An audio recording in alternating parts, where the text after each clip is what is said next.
With New Year's resolutions, many of us will make a vow to eat healthier, and that's a good thing. But what about our beloved pets and their nutrition? Greetings, Naturopathic Dr. Dennis Black here, and I'm on a mission to provide better nutrition for cats and dogs because truthfully, all pet food is dead food, which is why we created Rough Greens and Meow Greens in the first place. We bring their food back to life with live vitamins, minerals, probiotics, enzymes, omega oils, antioxidants, and so much more. All in a tasty formula that your dog and cat will love. You can improve your pet's coat, digestion, energy, and have less vet bills. Let 2025 bring a new year and a new pet. Get a Jumpstart trial bag, normally $20. Get a 100% discount with promo code BESTFRIEND. You just cover the shipping. Go to roughgreens.com, use promo code BESTFRIEND. Bring your pet's food back to life with Rough Greens. So good, your pet will ask for it by name.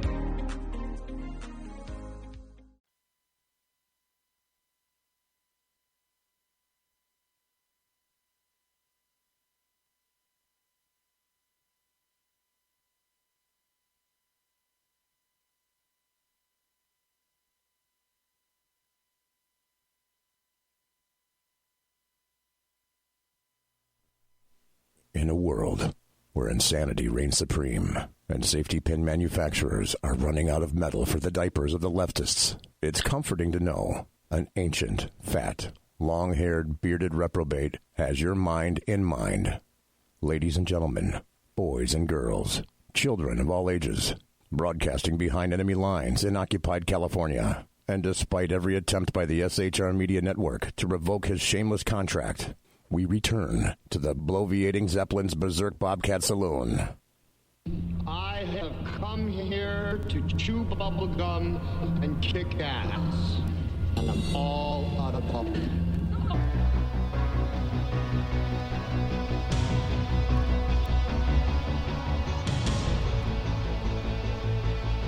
Have I got a great show tonight?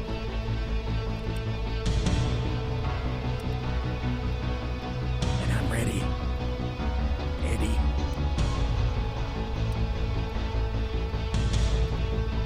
I'm prepared. I'm prepared for anything. Even if I don't get Dr. Jones on the air tonight, I'm ready. I'm going to tell you a story about how I got to be unready last Thursday night and last Tuesday night.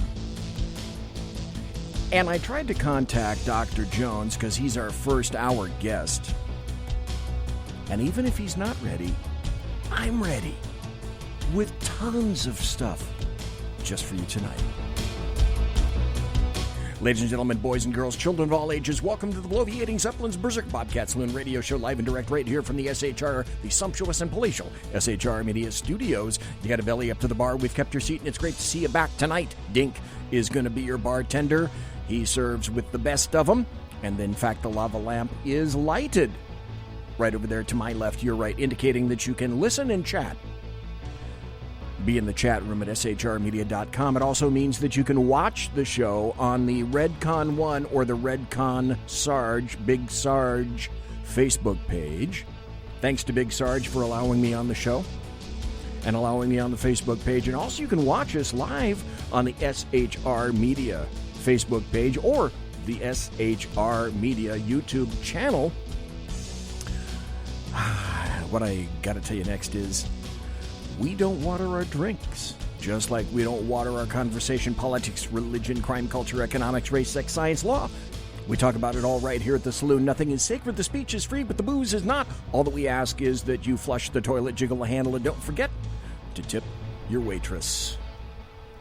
The show consists of 2 hours, count them, 2 full conservatarian hours, packed, jam-packed, with late-night buttery political goodness. And if you get your favorite adult beverage, sit down, clap a set of headphones over your head, or watch on Facebook on the Redcon Sarge Facebook page, the Big Sarge Facebook page, or the SHR Media Facebook page, or the SHR Media YouTube channel. You can either listen and just kick back.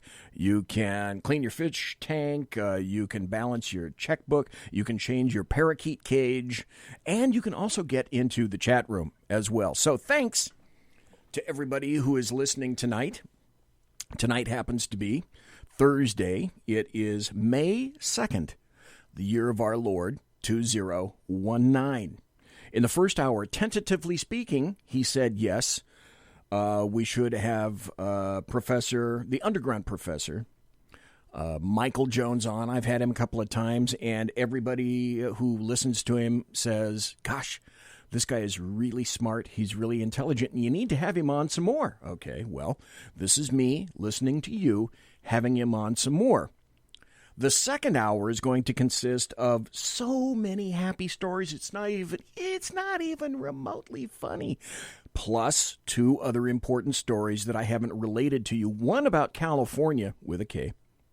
And the other one I heard on the radio on the way over here, which is, it's so fucking stupid. It's so over-the-top leftist that I thought, you know what? At the beginning of the second hour, I will talk about this story. Because it's just crazy. It's crazy cakes. So in chat room right now, we have Michael John Pasqua. We got the Alaskan. Hey, and we got Bigfoot. So thanks to everybody for being in the chat room right now.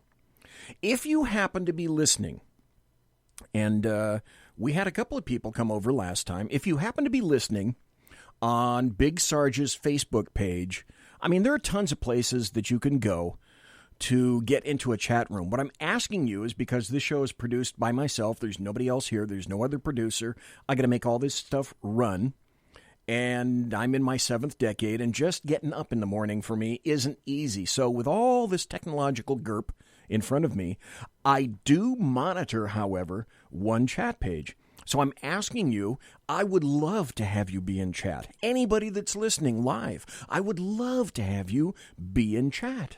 And I'd love to see you over here. People are already, they're talking to each other. We got a great chat room, and we always welcome new people. I think James Alexander was here from Australia last time, who was a Redcon 1 media listener, a Big Sarge listener.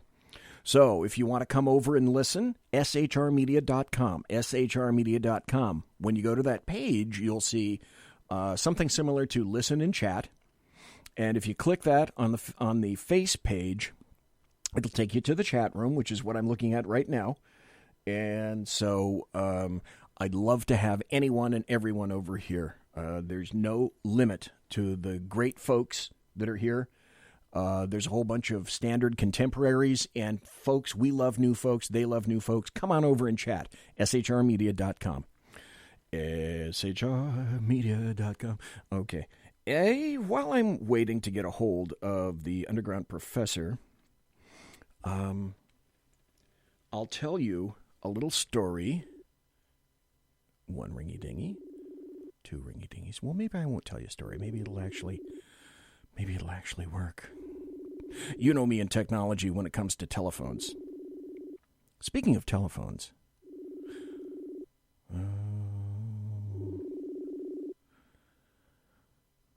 I'm going to have to tell you a technological story. I think I'm going to get Dr. Jones' voicemail here in a little bit. But you know, if this rolls over to voicemail, I'm going to call his cell phone, because then he can't say that I didn't try to contact him in every way possible. But please leave a message. Yeah, okay, I'm not going to leave a message because that's going to give his phone. With New Year's resolutions, many of us will make a vow to eat healthier, and that's a good thing.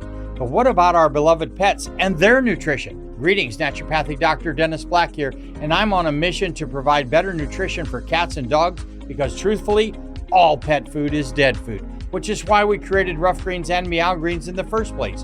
We bring their food back to life with live vitamins, minerals, probiotics, enzymes, omega oils, antioxidants, and so much more. All in a tasty formula that your dog and cat will love. You can improve your pet's coat, digestion, energy, and have less vet bills. Let 2025 bring a new year and a new pet. Get a Jumpstart trial bag, normally $20. Get a 100% discount with promo code BESTFRIEND. You just cover the shipping. Go to roughgreens.com, use promo code BESTFRIEND. Bring your pet's food back to life with Rough Greens. So good, your pet will ask for it by name. If you're a maintenance supervisor for a commercial property, you've had to deal with everything from leaky faucets to flickering light bulbs. But nothing's worse than that ancient boiler that's lived in the building since the day it was built, 50 years ago. It's enough to make anyone lose their cool. That's where Grainger comes in. With industrial-grade products and dependable fast delivery, Grainger can help with any challenge, from worn-out components to everyday necessities. Call, click Grainger.com, or just stop by. Grainger, for the ones who get it done. Number, and that just would be wrong. That would be very wrong. So, I'm going to try to contact him by his cell phone. And there we go. Even if I can't get a hold of him, because you always in radio have to make sure that that you're prepared for anything and everything. Let's try this. Please leave your message for 8. Okay. All right. I'll tell you what. I'll tell you a little story, and then I'll try back in a little bit. So let me hang up. This is not the first time that this has happened, and any good radio person has to be prepared for stuff that comes. And you know me, I always have more material because I was in radio before, and always have more material than you'll need. But I got to tell you this story. I told it yesterday in the chat show, and people in the chat room right there were listening. There was a reason that I was off last Thursday. This show with Professor Jones is essentially a makeup show for last Thursday. I had scheduled him for last Thursday. He was all ready to go. And I had to call him at the last moment because I tried to get everything here to work. And what happened is this. You may or may not know or have heard of something like an infinite feedback loop. I had a slider open on this board right here. You can see just a little bit of it. And when you get a feedback loop, if you don't stop it, it can damage equipment, and it just keeps getting louder and louder and louder until the equipment just can't handle it. Well, that's what happened last Thursday. Sackhead Sean was listening to some stuff, left a slider open. I couldn't see the slider was open because it was hidden by this microphone right here. Hey, John, Mar, great to see you. Glad to see you here. You look like you're a new dude, so pleasantly welcoming you right now. So anyway, I got an infinite feedback loop, which blew out the old set of headphones. It also blew out, under here lives a headphone amp, and it blew out the headphone amp. So I couldn't hear myself and I couldn't do the show. So I ordered a bunch of parts. These are brand new Sony professional headphones to the tune of about $200. That's a new headphone amp down there for the tune of about $100. And I couldn't do the show Tuesday because I hadn't yet received all the parts. So I've got all the parts. Did the show last night. That's why we're up to speed right now. Going to make a couple more attempts to get Professor Michael Jones. But again, I say that's okay because I have got some great, great stories. I've got some happy stories. I've got some great audio cuts. Holy moly, is there a lot of stuff to go over. We didn't get to go into the hearings, the Senate Judiciary hearings on the Chat Show last night. And because the Chat Show with Sackheads Clint is freestyle radio, when we got through, we both looked at each other and said, weren't we? Hey, John, like I say, welcome. Welcome, John. Oh, and you're the guy who built Redcon 1's site and stuff. Great. Great for you. Great to see you here. In any event, we didn't get to the hearing, and at the end of the show, the end of the Chat Show, Sackheads Clint and I looked at each other and said, was that necessarily a bad thing that we didn't get in touch with, or we didn't talk about the Mueller, the Mueller report as discussed by the Senate Judiciary Committee? Because that, if you want to talk about a Chat Show, the the Senate Judiciary Committee yesterday and today, oh my God, the cuts I've got for you, that's not a shat show. That was a shit show that your tax dollars are paying for. Okay, uno más. We're going to try to see if we can contact the professor on his cell phone. And if not, that's okay, because, boy, have I got material for you guys tonight. Uno más with Dr. Jones, and we'll see if we can get him. Please leave your message for 8. Nope. Okay. All right. Can't say I didn't try. 8:15. It's 10:15 his time. He's in Texas, Tejas. So, I'm sorry. We'll have to get him some other time.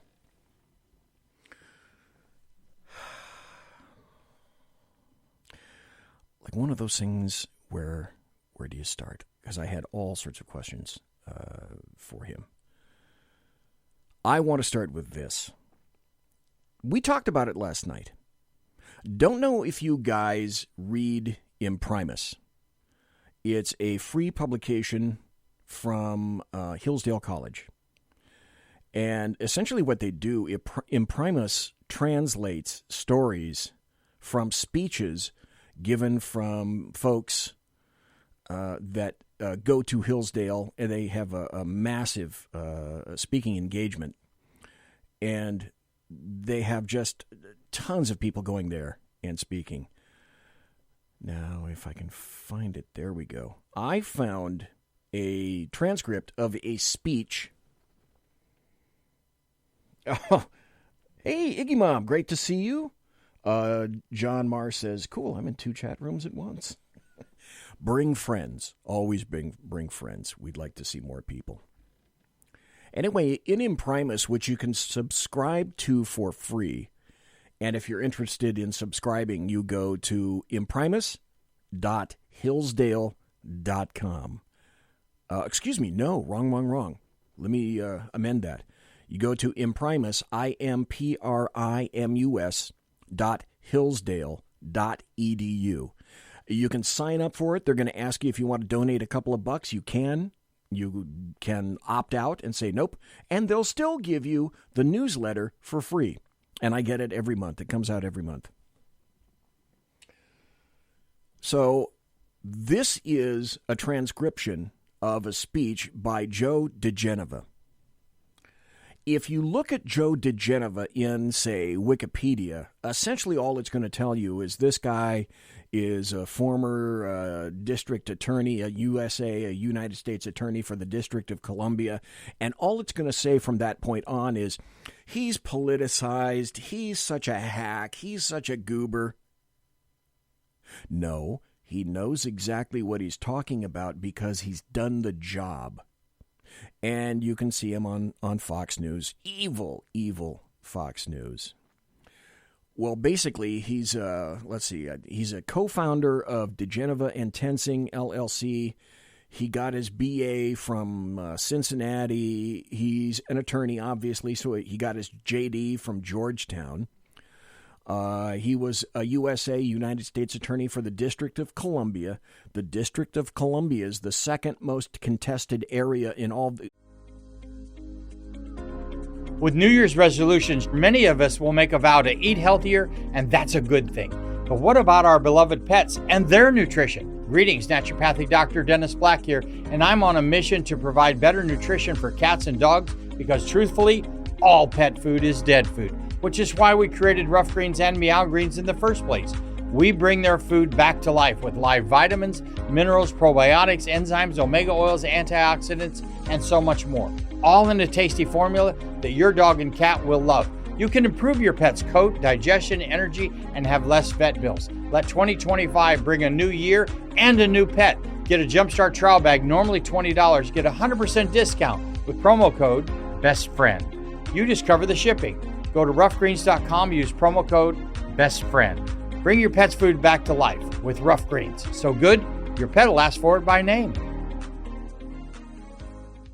Over the past 75 years, more than 10,000 chemicals have entered our food supply, but the EU allows just 300 additives. At Thrive Market, we prioritize quality, banning over 1,000 ingredients found in conventional grocery stores. Our Healthy Swap scanner helps you find better versions of your pantry essentials without the junk, dyes, or fillers, and everything is delivered right to your doorstep. So shop at a grocery store that actually cares about your health at thrivemarket.com/get-started for 30% off your first order and a free $60 gift. Of the United States, USAs from the District of Columbia customarily go on to be federal judges, and that's also the pool from which they pick lots of SCOTUS folks in the future.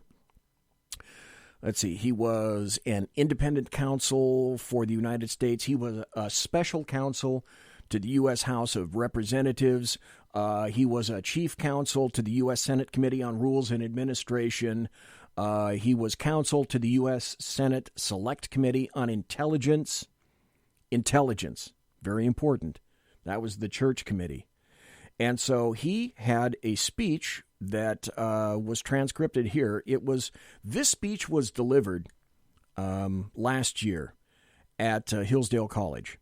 And there are more facts that are in this, but he assembles all of this in such a way as to emphasize that this is the bottom line, and I'll bottom line things for you. And I don't think that I'm talking out of turn when I'm saying everything that the leftists, what I call the LDAM, the leftists, Democrats, and American media maggots, everything that the LDAM is accusing Donald Trump and his administration of, they are truly guilty of, and as the weeks and months go by, we've discovered that's exactly true. What we're discovering is that Donald Trump is prescient. Yes, they were spying on him. Tons of audio cuts and things like this.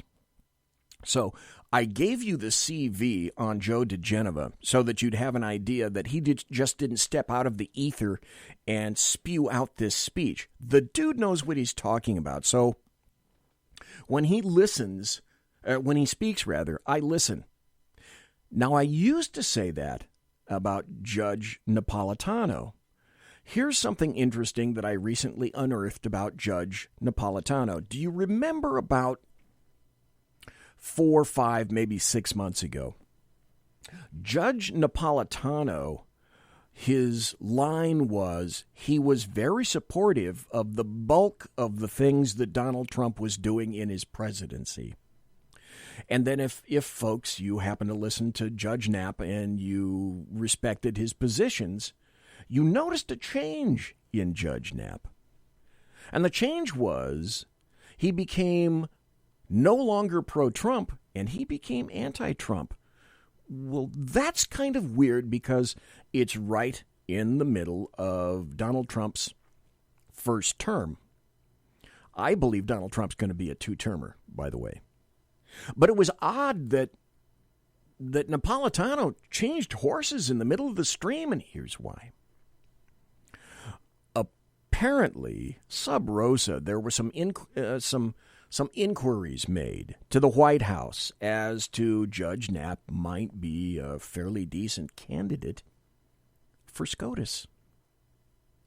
And apparently the information came back that, well, I don't think you're really in consideration for SCOTUS. And when that information came back, surprise, surprise, surprise, our good Judge Andrew Napolitano was no longer a Donald Trump supporter, and most everything he's saying these days is, I don't believe in that. Donald Trump shouldn't be doing that. That's not legal, and I think something bad is going to happen to him, etc. Rentune. Oh, Alaskan says, remind them that Hillsdale does not take any federal money. That's an excellent point. Hillsdale is a completely independent school. They don't take federal money, and because of that, they are not answerable or beholden to the federal government or anyone else. So thank you, Alaskan. That's an excellent point. Thank you for telling me that in chat and reminding me of that. So when I found this article and I read it completely, I thought this is a brilliant encapsulation of what's going on by a guy that knows, and I just related to you how and why he knows this. Over the past year, facts have emerged that suggest there is a plot by high-ranking FBI and Department of Justice, DOJ officials in the Obama administration, acting under color of law to exonerate Hillary Clinton of federal crimes and then, if she lost the election, to frame Donald Trump and his campaign for colluding with Russia to steal the presidency. Stop. That's the perfect summary in a nutshell. And you didn't have to wait 75 years to hear essentially what he's going to say. Another reason that I admire Joe DeGenova. It's the same thing that I've been saying now for the past year and a half, almost 2 years. All that what we have been seeing, witnessing, watching in front of our eyes is, in my estimation, a soft coup against the United States of America. It was a soft coup against a citizen. And the point being that if the federal government and all these counterintelligence agencies can pull this shit against, well, let's delineate, against a presidential nominee, against a president-elect, and against a sitting president of the United States, imagine if the United States of America deigned to put its focus directly on you. For whatever reason, they can shred your ass. So imagine all of these forces in the federal government, state and local governments, and the American media maggots leveled at Donald Trump. There are very few forces these days that are supporting him, except a few like Joe DeGenova, who encapsulate and summarize the exact same thing that I've been saying. This was a soft coup. Now, he hasn't said it yet, but he's about to give you tons of facts, not emotions. If you're looking for emotions, go someplace else. And like I said at the beginning, go clean your fish tank or change your parakeet cage. Not going to hear emotions here. Why? Until I start laughing at leftists in the second hour. This conduct was not based on mere bias, as has been widely claimed, but rather on deeply felt animus toward Trump and his agenda. In the course of this plot, FBI Director James Comey, U.S. Attorney General Loretta Lynch, I love it, he names names, FBI Director Andrew McCabe, FBI Deputy Director of Counterintelligence Peter Strzok, Strzok's paramour and FBI lawyer Lisa Page, FBI General Counsel James Baker, and DOJ Senior Official Bruce Orr, perhaps among others, compromised federal law enforcement to such an extent that the American public is losing trust. Stop, I say. The bulk of them have lost trust, including people who worked for them before, like me. I worked for the FBI. I know how this stuff works. And I still talk to people in the FBI. That's a story for another day. The American public is losing trust. Well, let me tell you this. Agents within the agency itself and DOJ, line-level agents, have lost trust.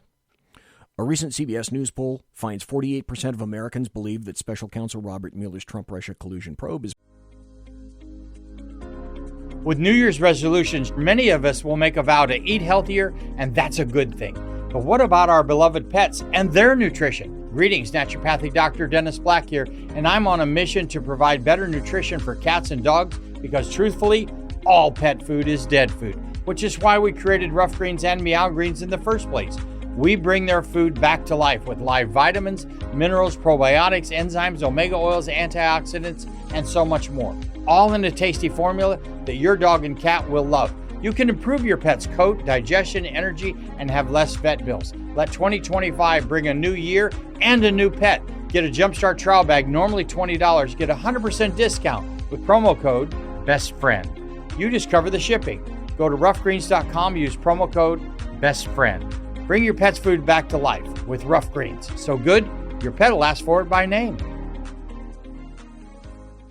Over the past 75 years, more than 10,000 chemicals have entered our food supply, but the EU allows just 300 additives. At Thrive Market, we prioritize quality, banning over 1,000 ingredients found in conventional grocery stores. Our Healthy Swap scanner helps you find better versions of your pantry essentials without the junk, dyes, or fillers, and everything is delivered right to your doorstep. So shop at a grocery store that actually cares about your health at thrivemarket.com/getstarted for 30% off your first order and a free $60 gift. Politically motivated, a stunning conclusion. And 63% of polled voters in a Harvard Harris poll believe the FBI withheld vital information from Congress about the Clinton and Russia collusion investigations. I spent the early legal career as a federal prosecutor. I later supervised hundreds of prosecutors in prosecutions as a U.S. attorney and as an independent counsel. I have never witnessed investigations so fraught with failure to fulfill the basic elements of a criminal probe as those conducted under James Comey, not since former acting FBI Director L. Patrick Gray deep-sixed evidence during Watergate has the head of the FBI been so discredited as Comey is now. So he goes into the case of the Clinton emails. I'm going to stop here just for a second, because in chat, John Marr has just written this. An important note that doesn't seem to be hitting the news: terror cells have still been building in the U.S., and we are at the rise at the moment with these catch-and-release illegals. We're on the verge of a war soon, and the media and the government knows this and will not speak of it at the moment. I am former MI, Desert Storm era, so trust me, I know what I'm talking about. The coup is real, and you haven't actually seen it activated yet. Be prepared, it's soon. Don't let them take your guns. Well, we're seeing that in Venezuela, aren't we? Since Venezuelans felt so happy and fat and secure that they decided to give away all their guns in 2012. Well, fuck them, right? That's what happens with socialism. The case of the Clinton emails. The Hillary Clinton email scandal began in 2013 with the U.S. House of Representatives' investigation into the attack on the American embassy in Benghazi, Libya, on September 11, 2012. Bingo, it started with Benghazi. What difference does it make? 4 Americans killed. Screw them. That's the attitude of Hillary Rodham Clinton and most of the leftists. And certainly the bulk of the people in the Barack Hussein Obama administration, President 44. It was during that investigation that accessing Secretary of State Clinton's emails became an issue, but it wasn't until the New York Times broke the story on March 2nd, 2015, that Clinton had a secret personal server that things really took off. Thousands of emails that the House first requested, then subpoenaed, conveniently disappeared. Remember those reports about BleachBit and the smashing of Clinton's numerous phones with hammers? Clinton and her aides were, to say the least, not forthcoming. It is clearly time for the FBI and the DOJ to act, using the legal tools at their disposal to secure the emails and other materials the House had subpoenaed. But that didn't happen. Let me stop here for just a minute. I'm not a techno geek. I'm not nearly as bad as Sackhead's Clint. But I kind of know that you can delete things, but somebody somewhere still has emails on someone's servers. All those emails that disappeared, if you think you eliminate emails by going into your inbox and eliminating your emails, you're not. All those emails that, quote, air quote, disappeared, they still exist somewhere. You just have to know where to go. Or perhaps more pointedly, BZ says, you have to want to find them. One tool at their disposal was the grand jury, the sine qua non of a criminal investigation. Grand juries are comprised of 16 to 23 citizens who hear a prosecutor's case against an alleged criminal. The subject of the investigation is not present during the entire proceeding, which can last up to a year. A grand jury provides investigators with the authority to collect evidence by issuing subpoenas for documents and witnesses. FBI agents and prosecutors cannot themselves demand evidence. Only a grand jury can, or a court, in cases where a subpoena recipient refuses a grand jury's command to provide documents or testify. Does that sound something like, does that sound sort of like Jerry the Hutt Nadler-ish these days? I'm going to read you another paragraph, and then we're going to go to a break and come right back. Incredibly, FBI Director Comey and Attorney General Lynch refused to convene a grand jury during the Clinton investigation. Imagine that. Thus, investigators had no authority to subpoena evidence or witnesses. Lacking leverage, Comey then injudiciously granted immunity. When you grant immunity, by the way, you're granting immunity for something, right? When Obama gave away the United States in all sorts of things, did he expect anything back? No, that was Barack Hussein Obama. But when you grant immunity to someone, you demand something in exchange, don't you? That's how the federal system works. Right? Comey injudiciously granted immunity to 5 Clinton aides in return for evidence that could have been obtained with a subpoena. So why, that begs the question, why did you grant immunity? Why did you give immunity to Clinton aides that you didn't have to do? You didn't have to go there, and you didn't have to grant. I'm going to come right back right after this. And all of this is going somewhere. Go with me, folks. Roll with me. You're listening to the Bloviating Zeppelin. It's Thursday, May 2nd, the year of our Lord, 2019. You're listening to the Berserk Bobcat Saloon radio show, late night conservatarian talk radio on SHRmedia.com. Thanks for listening. Conservative media done right. You're listening to the SHR Media Network. Hey, this is Michael Wright. And I'm Shannon Wright.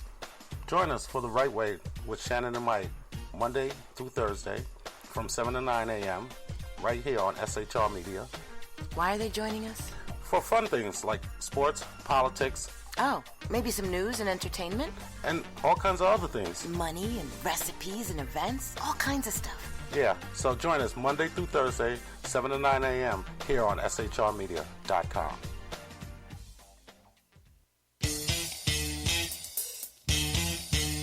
From a public locker inside a dilapidated Long Island rail station comes a show designed to piss off liberals using truth, facts, and ridicule. The Lid Radio Show, featuring the conservative voice from the People's Republic of New York, the Lid himself, Jeff Dunitz. Tune in every Wednesday at 2 p.m. Eastern, 11 a.m. Pacific on the SHR Media Network. Go to shrmedia.com. At Lid Radio, we fight for the truth, justice, and a good kosher T-bone. If you don't listen, Hillary Clinton might sneak into your bedroom in her housecoat late at night and blame you for her election loss. It's the Lid Radio Show with Jeff Dunitz.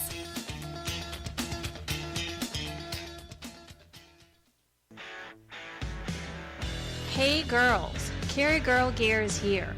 More and more women every day are concealed carrying, participating in competitive shooting, and getting firearms training. It's not a boys' club anymore, and we don't have to shop in their stores anymore either. Finally, a cool and unique clothing line just for women.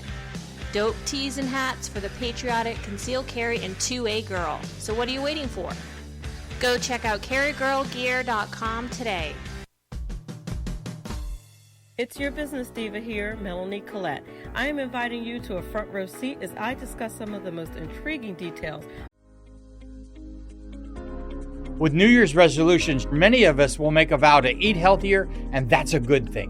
But what about our beloved pets and their nutrition? Greetings, naturopathic Dr. Dennis Black here, and I'm on a mission to provide better nutrition for cats and dogs because truthfully, all pet food is dead food, which is why we created Rough Greens and Meow Greens in the first place.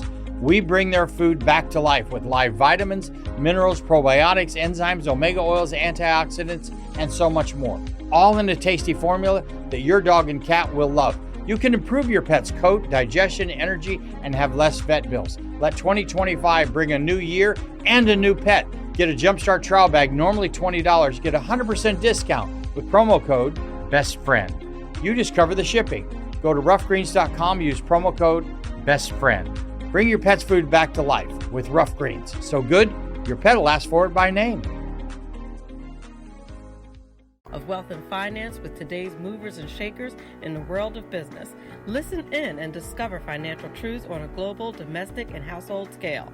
Uncover topics that will impact your wallet today and in the future. Money Talk with Melanie airs Monday through Friday, 5 p.m. East, 2 p.m. West, right here on SHR Media and High Plains Pundit Talk Radio. You can't afford to miss it.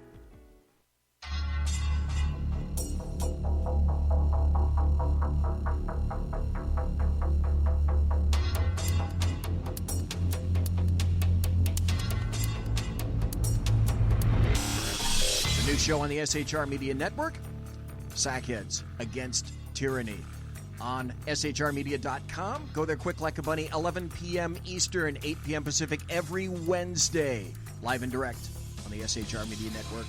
shrmedia.com. Be there.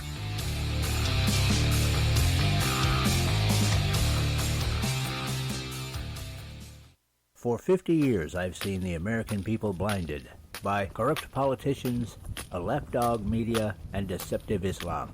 The one thing the elites fear is one man with a cane. I'm Dave Milner.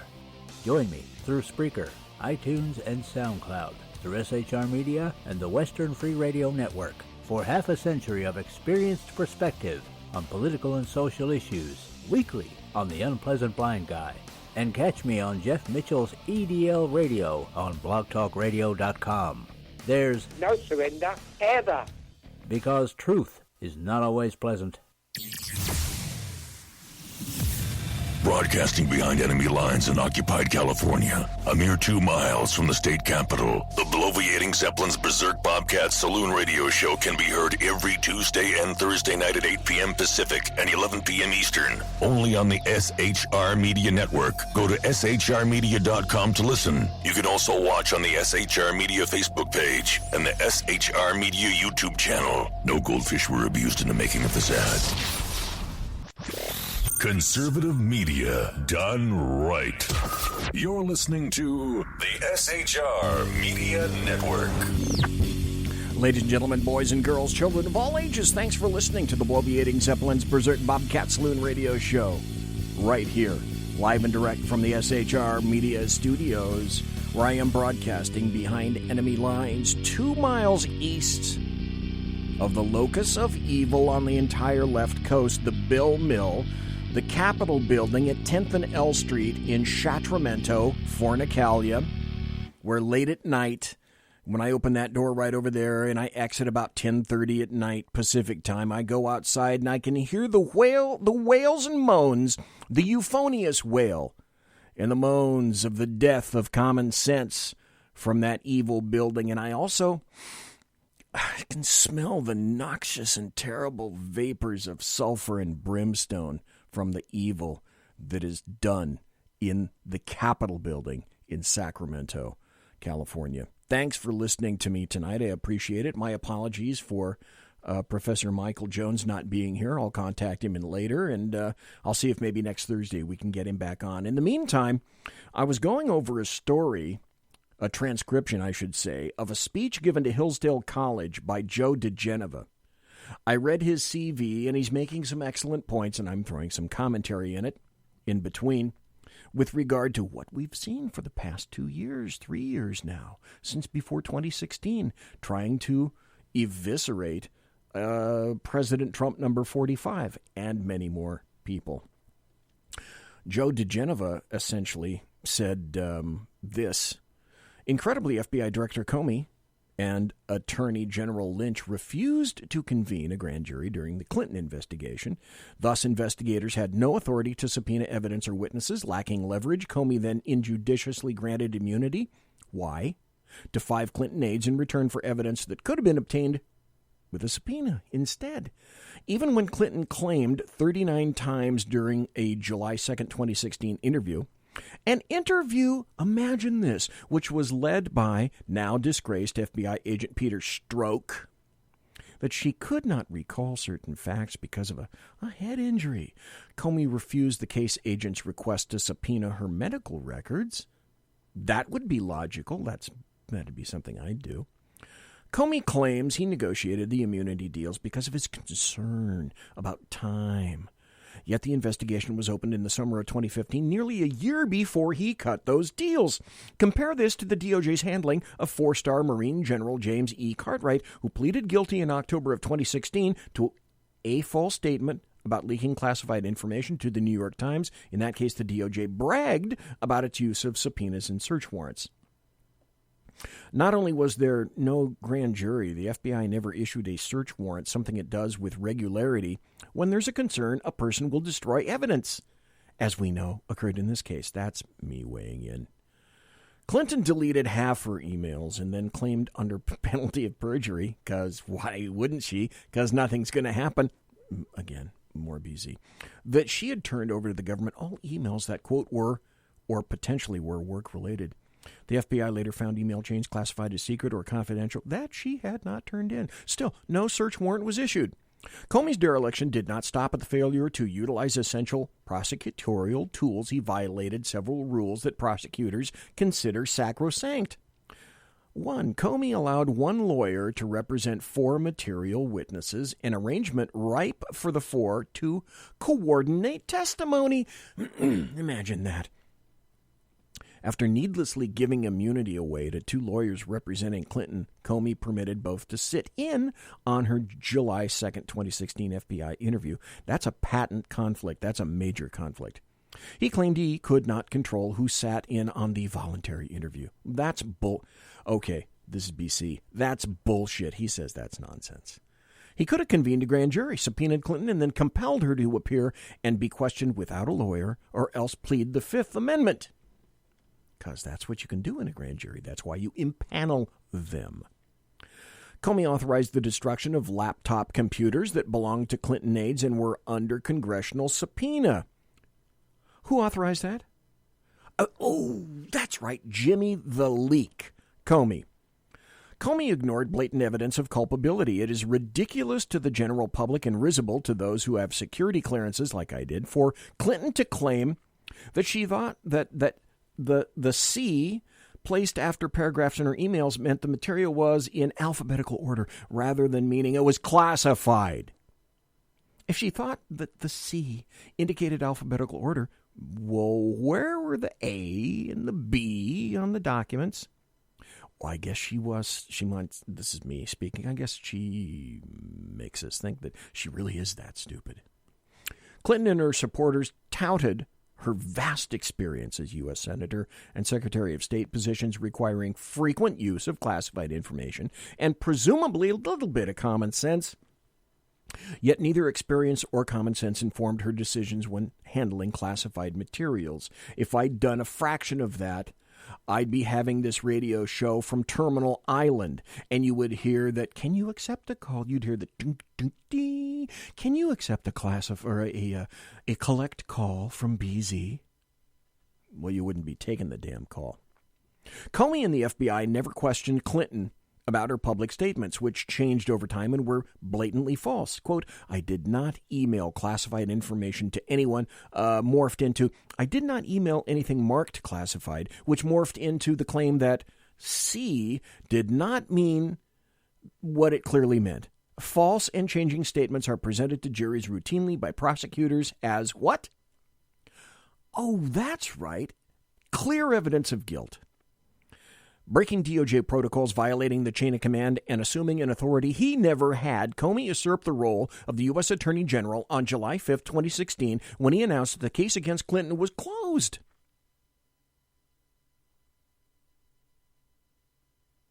Do FBI directors come out and they themselves say that a case is closed? They just notify the DOJ and they coordinate quietly between the DOJ. And the announcement to be made should be made by the DOJ. In this case, it should have been Loretta Lynch. Oh, yeah, that's BZ commenting once again. He justified his actions, saying that he no longer trusted Attorney General Lynch after her June 27th meeting, 2016 meeting, with Bill Clinton on the tarmac at the Phoenix airport. This meeting took place at the height of the so-called investigation, just days before Peter Strzok interviewed Clinton on July 2nd. Thanks to the efforts of Judicial Watch to secure documents through the Freedom of Information Act, a FOIA request, we now know that Comey was already drafting a letter exonerating Clinton in May of 2016, even prior to interviewing more than a dozen major witnesses. What's the point? We also know that the FBI's reaction to the impropriety of the tarmac meeting was not disgust, but rather anger at the person who leaked the fact of the meeting. The quote was, "We need to find that guy and bring him before a supervisor," stated one name redacted FBI agent. Another argued that the source should be banned from working security details. Not one email expressed concern over the meeting. An FBI director who truly had his trust shaken would have questioned the members of Lynch's FBI security detail for the Arizona trip about how the meeting came to be. Comey didn't bother. Comey described Clinton's handling of classified information as extremely careless. That's a clumsy attempt to avoid the legal language of gross negligence for criminal mishandling of classified information. And we later learned that Peter Strzok, again, was responsible for editing this language in Comey's statement. Peter Strzok was speaking for Comey. But practically speaking, the terms are synonymous. Any judge would instruct a jury to consider gross negligence as extremely careless conduct. Comey claimed that no reasonable prosecutor would bring the case against Clinton. Joe DeGenova says, I have spent many years investigating federal crimes, and I can tell you that a reasonable prosecutor would have utilized a grand jury, issued subpoenas and search warrants, and followed standard DOJ procedures for federal prosecutions. In short, Comey threw the case. He should have been fired long before he was. Absolutely. In late spring 2016, just weeks prior to Comey's July 5th press conference, clearing Clinton of any crime, FBI Director Andrew McCabe ordered FBI agents in New York to shut down their investigation into the Clinton Foundation. Their objections were overruled. Sources have told me that McCabe also shut down an additional Clinton investigation. This is the McCabe who, oh, by the way, check this. This is the same Andrew McCabe who, while he was overseeing the Clinton email investigations, had a wife running for the Virginia State Senate and receiving more than $460,000 in campaign contributions from a longtime Clinton loyalist, Virginia Governor Terry McAuliffe. Moreover, it was only after the news of Clinton's private server became public in the New York Times that McAuliffe recruited McCabe's wife to run for office. McCabe eventually recused himself from the Clinton probe, but that was 1 week before the 2016 election, after the decisions to clear Clinton and to pursue the Trump-Russia collusion investigation. They'd already been made, so his recusal was meaningless. It meant absolutely nothing. In clearing legal impediments from Clinton's path to the Democrat nomination, Comey and his senior staff thought that they'd helped Clinton cinch the presidency. Their actions put an end to decades-long tradition of non-political federal law enforcement. As an aside, I note, how many times did you hear the LDAM, leftist Democrats and the American media maggots, absolutely insist that none of the alphabet agencies had anything to do with this, nor would they ever, because they are two things. They are apolitical and they are unbiased. And BC says 3, bullshit. Joe DeGenova continues. The case of Trump-Russia collusion. Rumors of collusion with Russia by Trump or the Trump campaign surfaced during the primaries in 2015, but gained in strength soon after Trump secured the Republican nomination in July 2016. Thanks to DOJ Inspector General Michael Horowitz, we now know that high-level FBI officials were involved in promoting those rumors. Among Horowitz's discoveries were text messages between FBI Deputy Director of Counterintelligence Peter Strzok and FBI lawyer Lisa Page that suggest an illegal plan to utilize law enforcement to frame Trump. The most revealing exchange we know of took place on August 15, 2016. Concerned about the outcome of the election, Strzok wrote, I want to believe the path you threw out for consideration in Andrew McCabe's office, that there's no way Trump gets elected, but I'm afraid we can't take that risk. It's like an insurance policy in the unlikely event you die before you're 40. Joe DeGenova says, no amount of sugarcoating or post hoc explanation of this or other texts can conceal the couple's animus against Trump and support for Clinton. Strzok's message illustrates his commitment to Clinton's victory and Trump's defeat, or if Trump won, to the Plan B, the insurance policy. Now, Joe DeGenova says, the term insurance policy obviously refers to the Trump-Russia collusion investigation, which to this day remains a probe with no underlying crime. Oh, by the way, this speech came out before Mueller finished his investigation, came out with a report. I should have prefaced that from the beginning. This is pre the issuance of the Mueller report. That's another story. Holy Mother of God. It looks like a reprise of the schemes undertaken during an earlier era under FBI Director J. Edgar Hoover that led to the creation of the Church Committee, a committee on which I served, Joe DeGeneva, and which tried to reform the FBI to prevent it from meddling in domestic politics. Imagine that. At the heart of the Russian collusion scheme is the FBI's utilization of a document paid for by the Clinton campaign and the Democratic National Committee. Called the Steele Dossier because it was written by former British MI6 officer Christopher Steele, this document contains unsubstantiated information designed to taint Trump and his presidency, while Clinton partisans pointed out that candidate Clinton never referred to the Steele Dossier in her speeches. The fact is, she didn't have to. The FBI hierarchy was doing it for her. Indeed, FBI General Counsel James Baker was recently reassigned. Remember, this is a while ago. Was reassigned because of his having leaked information about the Steele Dossier to the magazine Mother Jones. No one claim, concerning Trump and the Steele Dossier has ever been verified by the FBI. Stop. Not one claim. That harkens back to the Hunt for Red October. Vasily. One ping only. Not one claim concerning Trump and the Steele Dossier has ever been verified by the FBI, according to Andrew McCabe himself in recent testimony to the House Intelligence Committee. The only confirmed fact is unsurprising. Former Trump campaign advisor Carter Page traveled to Moscow on his own dime and met with various Russians. All perfectly legal, by the way. Comey and then CIA Director John Brennan laundered the Steele Dossier through the U.S. intelligence community to give it an aura of credibility and get it to the press.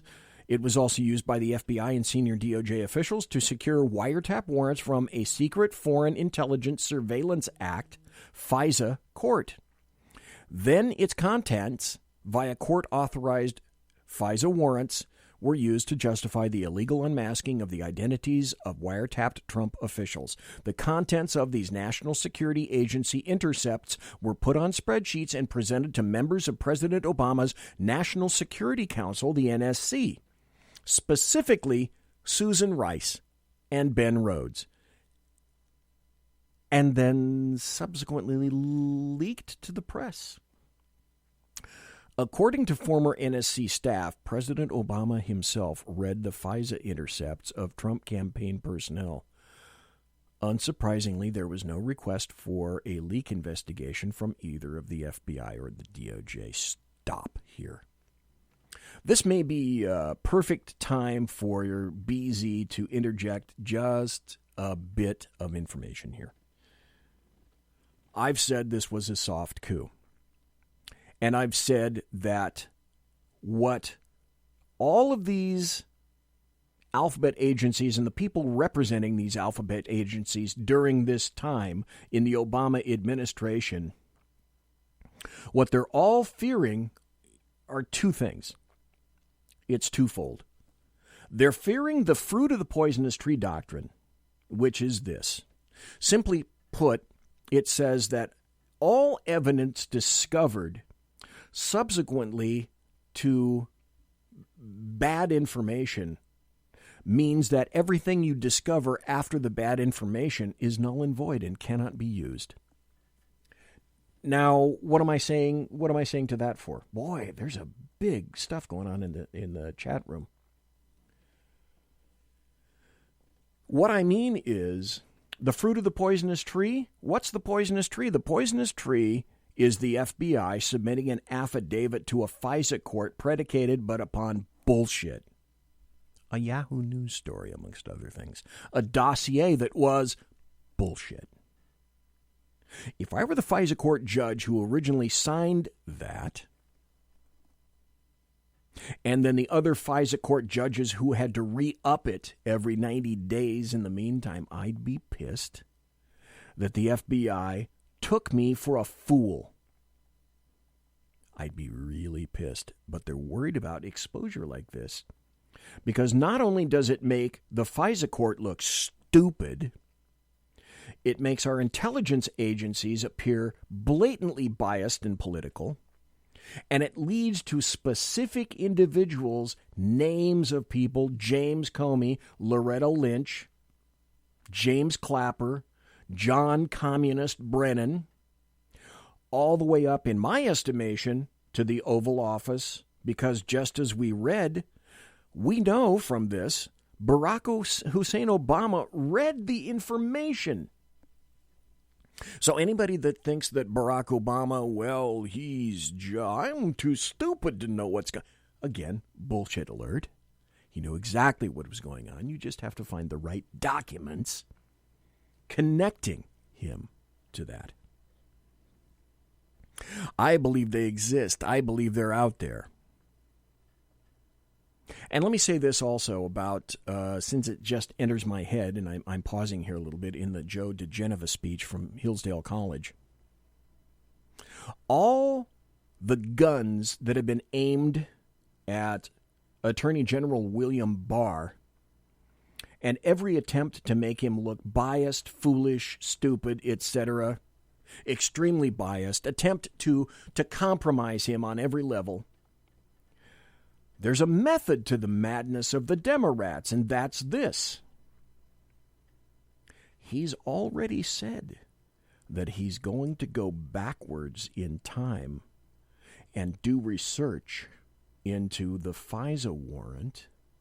And if he does, and if they can't stop Barr from doing this, when you go backwards and try to account for all of this, you're going to find illegal activity linked to very specific names, and I can guarantee you that there are any number of high-level personnel these days in D.C. and other environs whose sphincters are fucking watertight, hoping that somehow they don't get breached in a federal facility later on as someone cuts a hole out of an orange jumpsuit for convenience, if you get my drift. So people are not happy with William Barr right now because he said, well, yeah, I think it's spying. Now I have to determine whether it was legitimate or illegitimate. Well, that's what the Attorney General does. So when I tell you that people are shitting car parts all along the fruited plains in D.C. and the Northeast, guaranteed.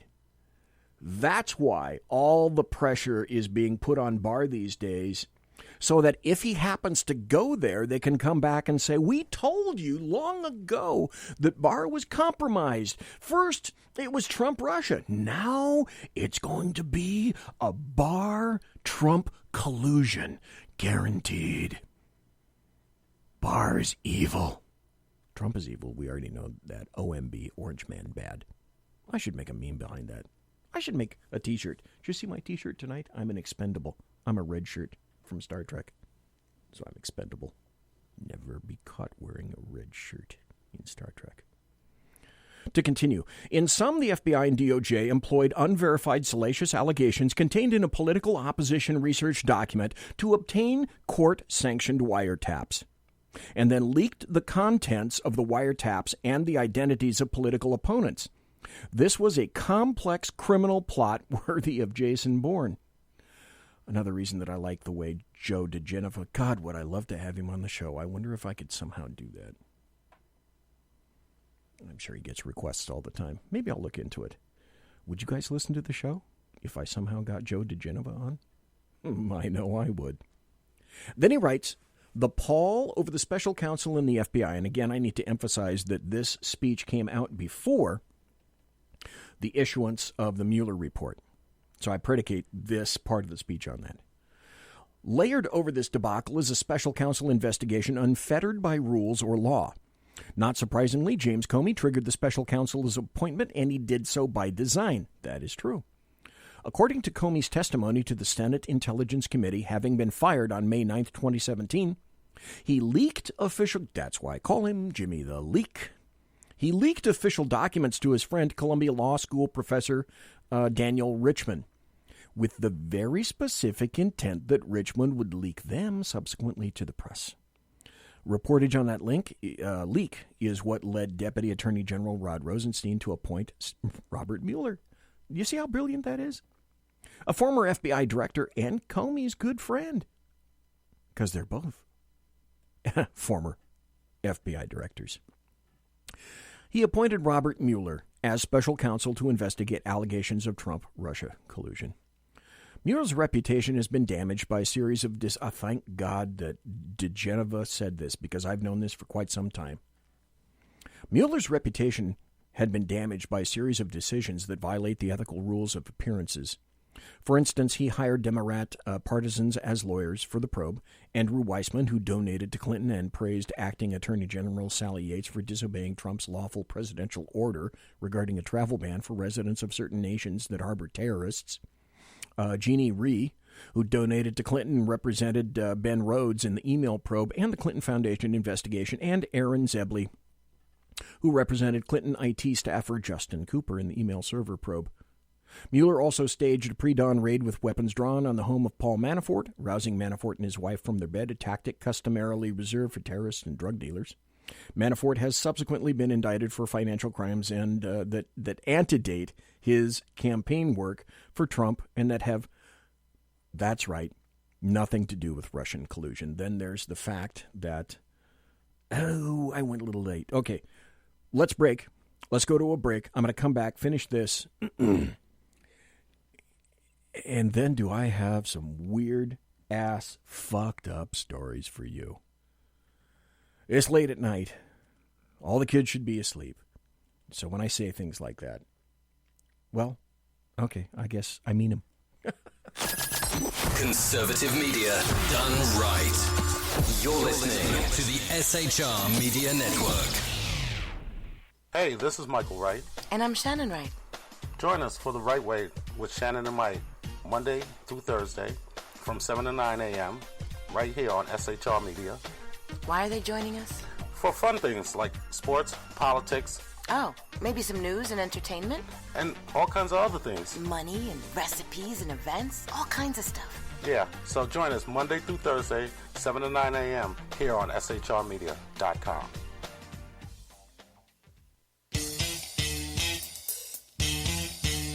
From a public locker inside a dilapidated Long Island rail station comes a show designed to piss off liberals using truth, facts, and ridicule.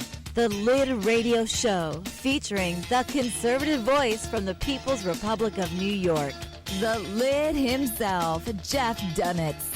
Tune in every Wednesday at 2 p.m. Eastern, 11 a.m. Pacific on the SHR Media Network. Go to shrmedia.com. At Lid Radio, we fight for the truth, justice, and a good kosher T-bone. If you don't listen, Hillary Clinton might sneak into your bedroom in her housecoat late at night and blame you for her election loss. It's the Lid Radio Show with Jeff Dunitz.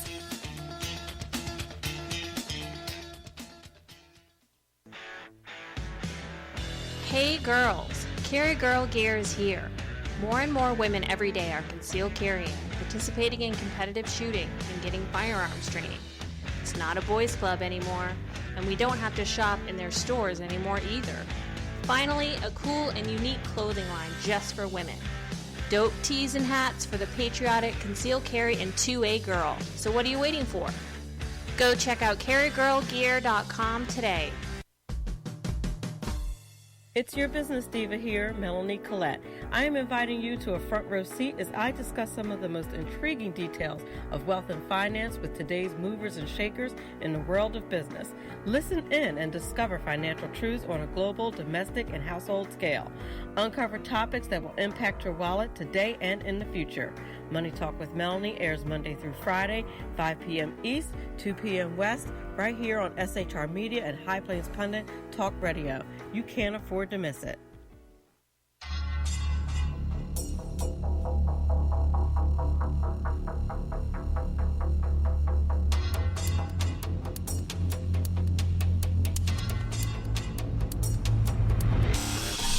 new show on the SHR Media Network, Sackheads Against Tyranny, on shrmedia.com. Go there quick like a bunny, 11 p.m. Eastern, 8 p.m. Pacific, every Wednesday, live and direct on the SHR Media Network, shrmedia.com. Be there.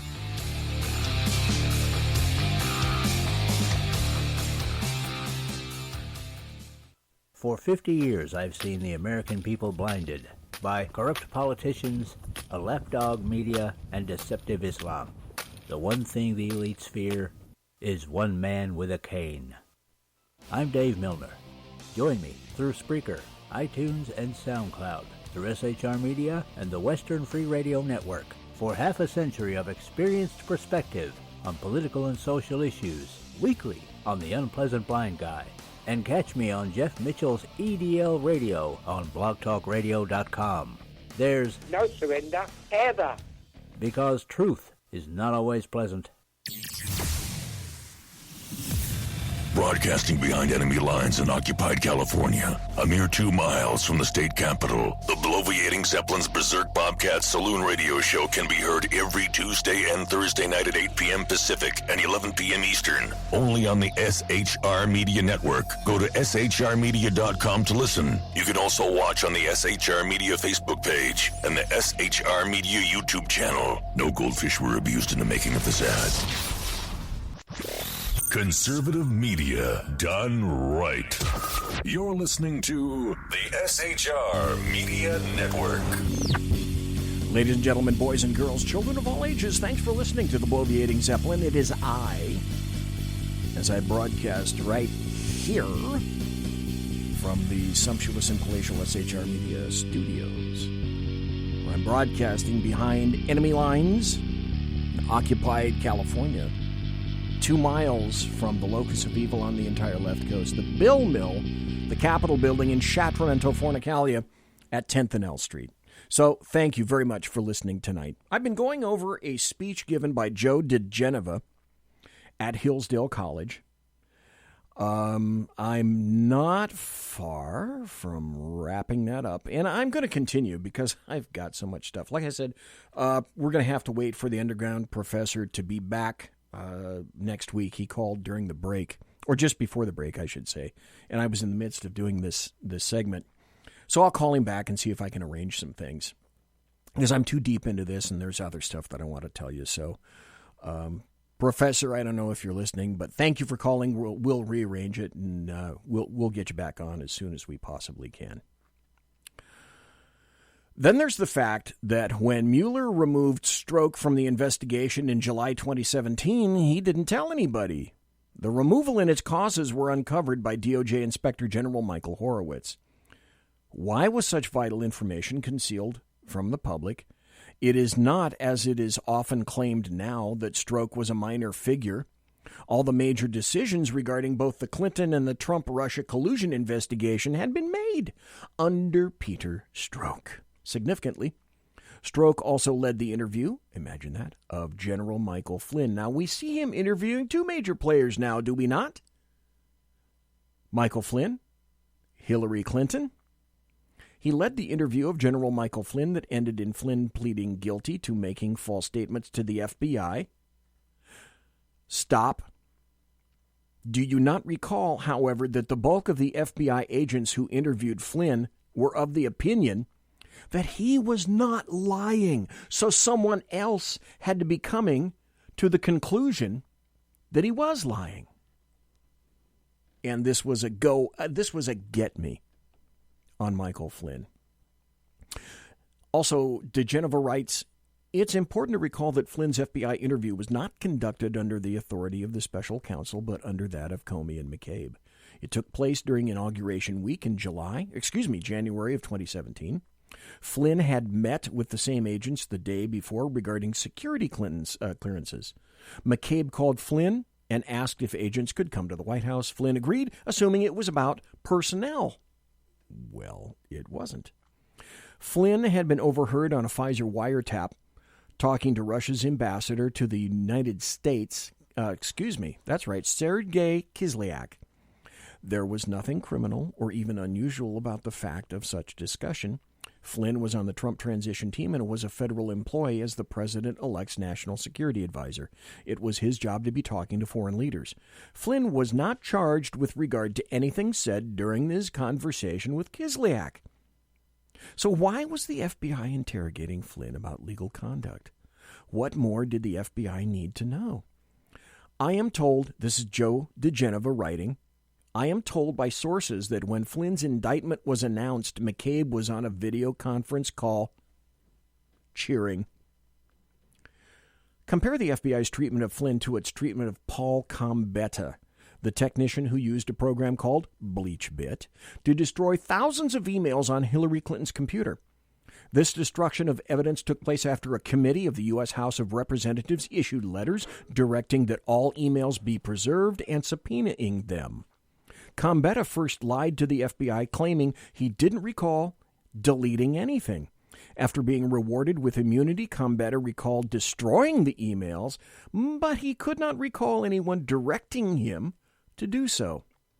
The word in Washington is that Flynn pleaded guilty to take pressure off his son, who was also a subject of Mueller's investigation, always the soldier. But those who questioned Flynn that day did not cover themselves with law enforcement glory. Led by Stroke, they grilled Flynn about facts that they already knew. Well, you better already know them before you go in there. And that they knew did not constitute a crime. They besmirched the reputation of federal law enforcement by their role in a scheme to destroy a duly elected president and his appointees.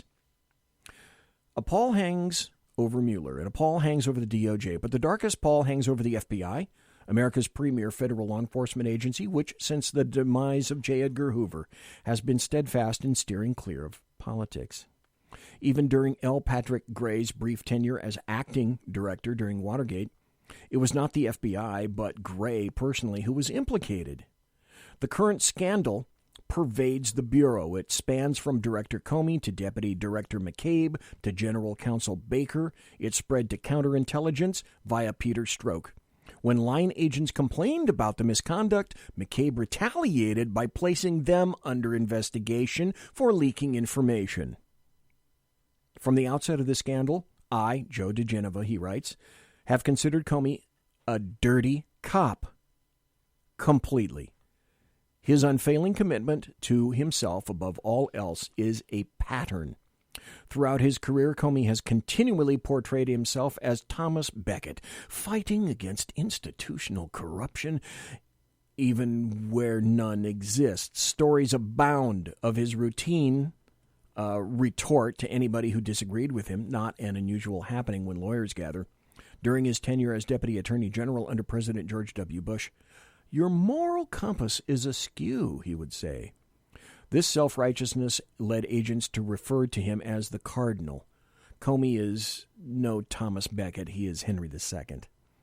A great disservice has been done to the dedicated men and women of the FBI led by Comey and his seventh-floor henchmen. A grand jury probe is long overdue. Inspector General Horowitz is an honest man, but he cannot convene a grand jury. We need one now. We need our FBI back, and that was by Joe DeGeneva. Now, I've got tons of happy stories. I've got tons of other stories. But I got to tell you a story. Okay, here's what we're going to do. I'm going to go over a story that I hadn't planned to talk about tonight, but I'd heard it on the way driving over here to a studio. This is actually a studio. It's not in my bedroom or anything like that. We actually have to pay rent for this place. It's got a bathroom, a little kitchen, things like that, and another room. So on the way of driving over here, it takes me at least a half hour to 40 minutes to get over here. I heard this story on the radio, and I thought, wow, this can't be true. So I remembered it, and then I checked on the internet, and by God, it's true. Funny thing is, I found it by not just one, but two authors. The person that was talking earlier about this story was only referring to a specific Yahoo News story. But it's also, a similar story has been written by somebody at called thetab.com. I have no damn idea what thetab.com is, but there's another person, in this case a female, who's come up with the same meme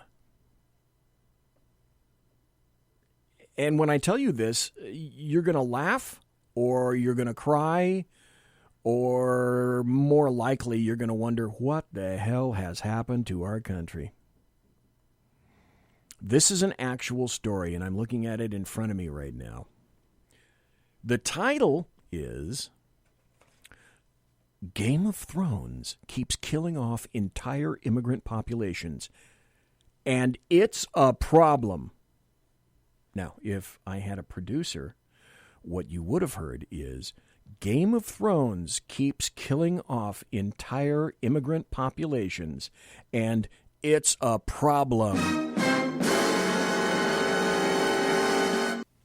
But I don't have a producer, so that's not what you heard.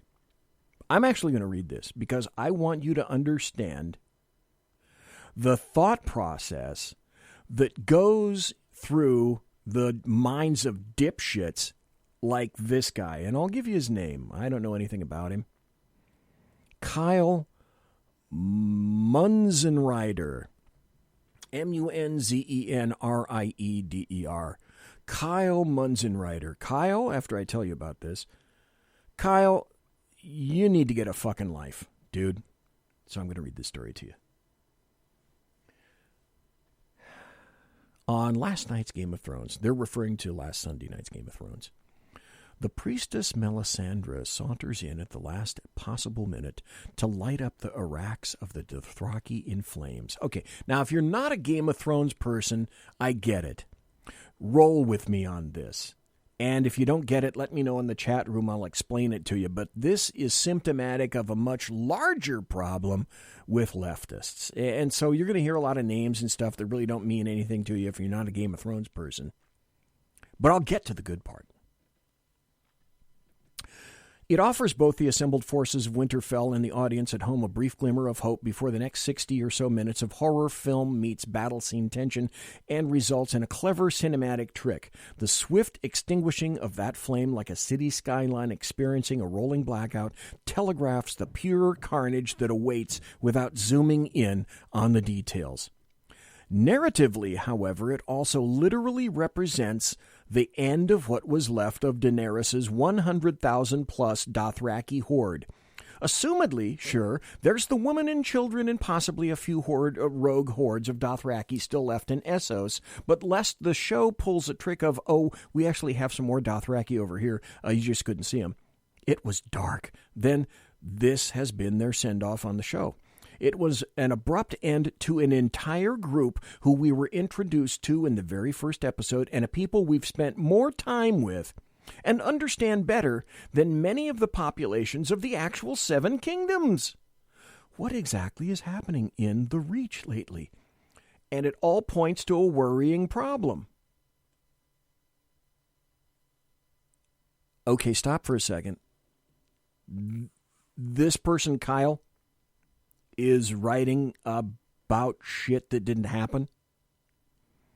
Maybe someone needs to tell Kyle that Game of Thrones is a TV show on HBO, that it comes from a series of books written by a fantasy and science fiction author called George R.R. Martin, who's a rich little troll, let me tell you. Kyle, this shit isn't real. Now, with that in mind, I'm going to continue, and you're going to see what I mean by people like Kyle, who's a leftist. Man, they do, in fact, have no life. Where it once seemed like Game of Thrones had something to say about the top, here we go. Here we go. Buckle your seatbelt, Bucky. Where it once seemed like Game of Thrones had something to say about the topic of immigration and the introduction of new populations to the staid old continent of Westeros, I'm no longer sure it's interested in such heady ideas anymore. It continues to burn up entire ethnicities like kindling in the fire of expensive battle scenes, revealing that it only introduced them in the first place to populate its numerous bloodbaths. Entire peoples with proud, interesting histories have been given the send-off of a random red shirt cadet in Star Trek. Hope you're watching this on video. Game of Thrones first started teasing that it had something big to say about the human costs of the idea of borders with the wildlings. Borders with the wildlings, or as they preferred to be known, the free folk. The group was hated by many of those in Westeros, simply because they had been hated for years. See what this brilliant person is doing? Making the comparison between illegals in, say, I don't know, the United States to Game of fucking Thrones. Dude, Kyle, get a fucking life.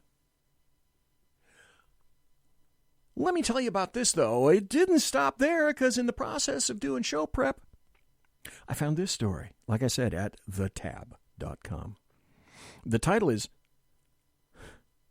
Sorry to break it to you, but Game of Thrones is racist as fuck. This is by, I am not quite sure that I can pronounce the name, out of the UK, Diora Shadajanova. Diora Shadajanova. Okay, there we go. Came out 2 days ago. Last night's episode proves non-white actors are just used as props. Everyone agrees that Game of Thrones The Long Night was one of the most thrilling cinematic experiences television has seen in a long time. 78 minutes of intense fighting and clever plot twists kept everyone on the edge of their seats. No wonder it broke a world record as the most tweeted about episode of scripted TV for all time. Well, she's giving props to Game of Thrones. But wait, there's more.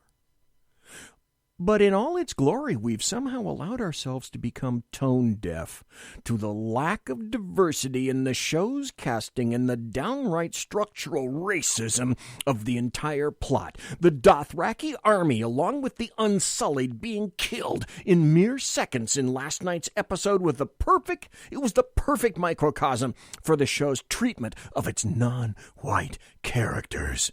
They were simply portrayed as one-dimensional tools, mere pawns in the wider plot. Racism, racism, racism. Rampant. Well, I guess George R.R. Martin must be a racist, and everyone connected with that show must be a racist, and HBO must be racist, and anybody watching me, you, your child, they're all racists. Because if you aid and abet Game of Thrones, you're all fucking racists. All of you.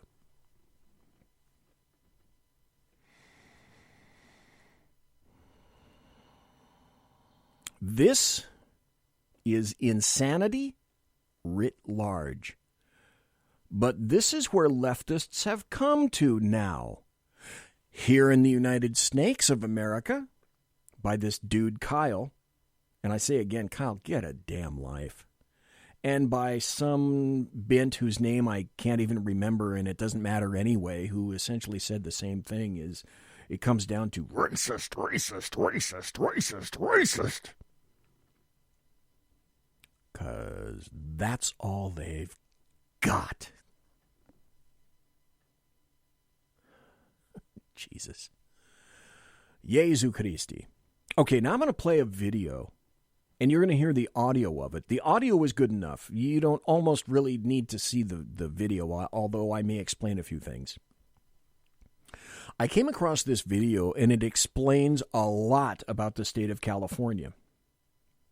And I'm going to cut to the cheese, or cut to the chase, and say essentially, California, if you think that California is the perfect leftist example of leftist idealism, boy, have you got another thing coming. Because the people who control California, historically, then, decades ago, and now, they're all white. They're all Caucasoids. Imagine that. I found this, somebody sent this to me in Facebook.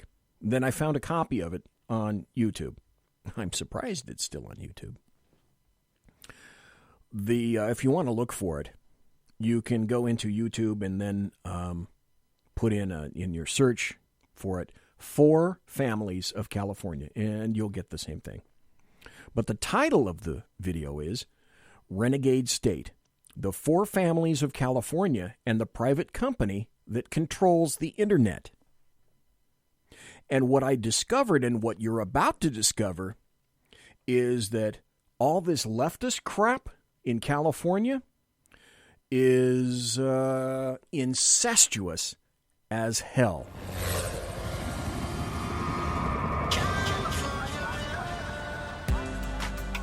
Welcome to California. Pat Brown's father, Edmund Joseph Brown, was known for running scams and gambling operations in San Francisco.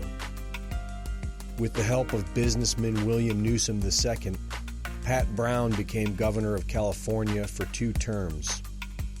During his governorship, he awarded the Squaw Valley concession contract to William Newsom III and his partner, John Pelosi. The deal was criticized for the state of California paying for everything and getting nothing. William Newsom III grew up with the governor's son, Jerry, who was training to be a Jesuit priest.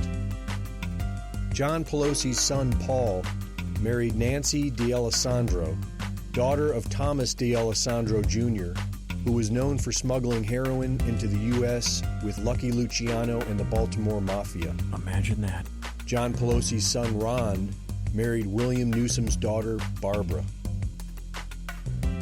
Over ongoing disputes about the Squaw Valley concession, William Newsom Sr. threatened to hurt the governor politically, just as Governor Brown was running for a 3rd term against Ronald Reagan.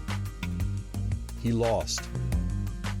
But 8 years later, the former governor's Jesuit son, Jerry, reclaimed the governorship in 1974. He appointed William Newsom III to a Placer County judgeship in 1975. Placer County. And 3 years later, to the State Court of Appeal. William Newsom was an attorney for oil magnate J. Paul Getty, named in the 1966 Guinness Book of World Records as the world's richest private citizen. And while serving on the appellate bench in the 1980s, he helped Getty's son, Gordon, secure a change in state trust law that allowed him to claim his share of a multi-heir trust. After Newsom retired from the bench, he became administrator of the Getty Trust and provided seed money for his son Gavin Newsom, Nancy Pelosi's nephew, to start the plump jack business that led to a career in San Francisco politics as mayor of San Francisco and lieutenant governor of the state of California. Gavin Newsom was informally adopted by the Gettys after his parents divorced. Jesus. And recently succeeded family friend Jerry Brown to be the current governor of California. For 80 years, these 4 families have ruled over the state of California politically. And with the help of Kamala Harris, Maxine Waters, Adam Schiff, and Dianne Feinstein, California's uncontrollable state government spending has amounted to over $2 trillion in debt and the highest tax rates in the country. The homelessness population is on the rise so much that a typhus outbreak has reached epidemic levels. Thousands of needles from illicit drugs litter the streets. They have made California a sanctuary state. They have been steadily chiseling away at the Second Amendment. They have passed laws for mandatory vaccinations. And they continue to aggressively oppose our president on every front. On October 1st, 2016, right before Donald Trump won the election, President Obama transferred full control of the internet from the U.S. government to an independent California nonprofit organization. This is important. In a cyber war scenario, the U.S. government may not have control over the internet. Even if it secures military and government domains and IP addresses, the targets in cyber warfare are likely to be civilian, and the U.S. government requires private sector infrastructure to operate. Since the internet underpins our computer systems, electrical grids, communication systems, and other critical infrastructure, our entire civilian society could be at risk. Who controls California? Who does? Who controls the four families? Who does? What is a republic? For newswars.com, this is Greg Reese. Now you know it's all a bunch of Caucasoid. So wait a minute, I thought we were a great leftist state who loved diversity. And now I think you can begin to understand, and the rest of the story is that good for you, but not for them. They all live in gated communities. They're nowhere near illegal immigrants, nor do they ever plan to be. So if you peons, if you groundlings, you unwashed, you unworthy, if you're offended by immigrants bringing in disease, then you're the bad people. You're the racists. Imagine that. Yeah. Things like that, they stagger me. Do not they stagger you? Hey, when we come back after the break, I got an incredible amount of happy stories. Holy crap. So this is the final 25, the last 25 minutes of the show for this week. And I'll be right back. Right back after this. Conservative media done right. You're listening to the SHR Media Network. Hey, this is Michael Wright. And I'm Shannon Wright. Join us for The Right Way with Shannon and Mike, Monday through Thursday from 7 to 9 a.m. right here on SHR Media. Why are they joining us? For fun things like sports, politics. Oh, maybe some news and entertainment? And all kinds of other things. Money and recipes and events, all kinds of stuff. Yeah, so join us Monday through Thursday, 7 to 9 a.m. here on SHRmedia.com.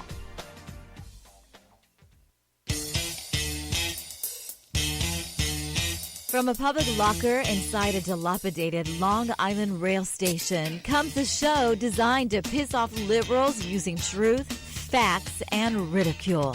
The Lid Radio Show, featuring the conservative voice from the People's Republic of New York, the Lid himself, Jeff Dunitz.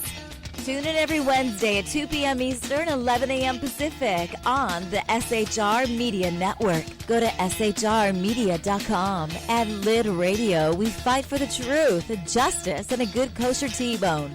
If you don't listen, Hillary Clinton might sneak into your bedroom in her housecoat late at night and blame you for her election loss. It's the Lid Radio Show with Jeff Dunitz.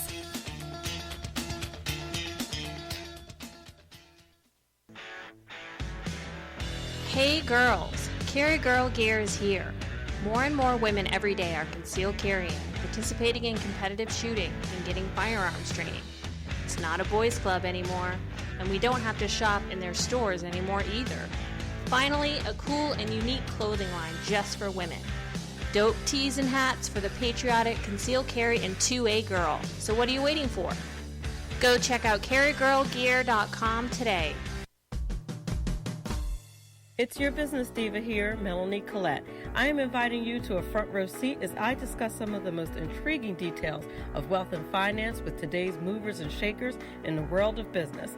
Listen in and discover financial truths on a global, domestic, and household scale. Uncover topics that will impact your wallet today and in the future. Money Talk with Melanie airs Monday through Friday, 5 p.m. East, 2 p.m. West, right here on SHR Media and High Plains Pundit Talk Radio. You can't afford to miss it.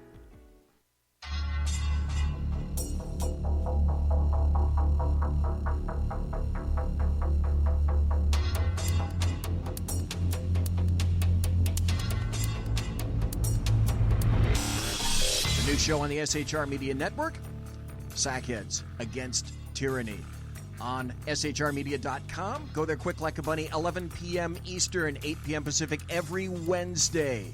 Live and direct on the SHR Media Network. shrmedia.com. Be there.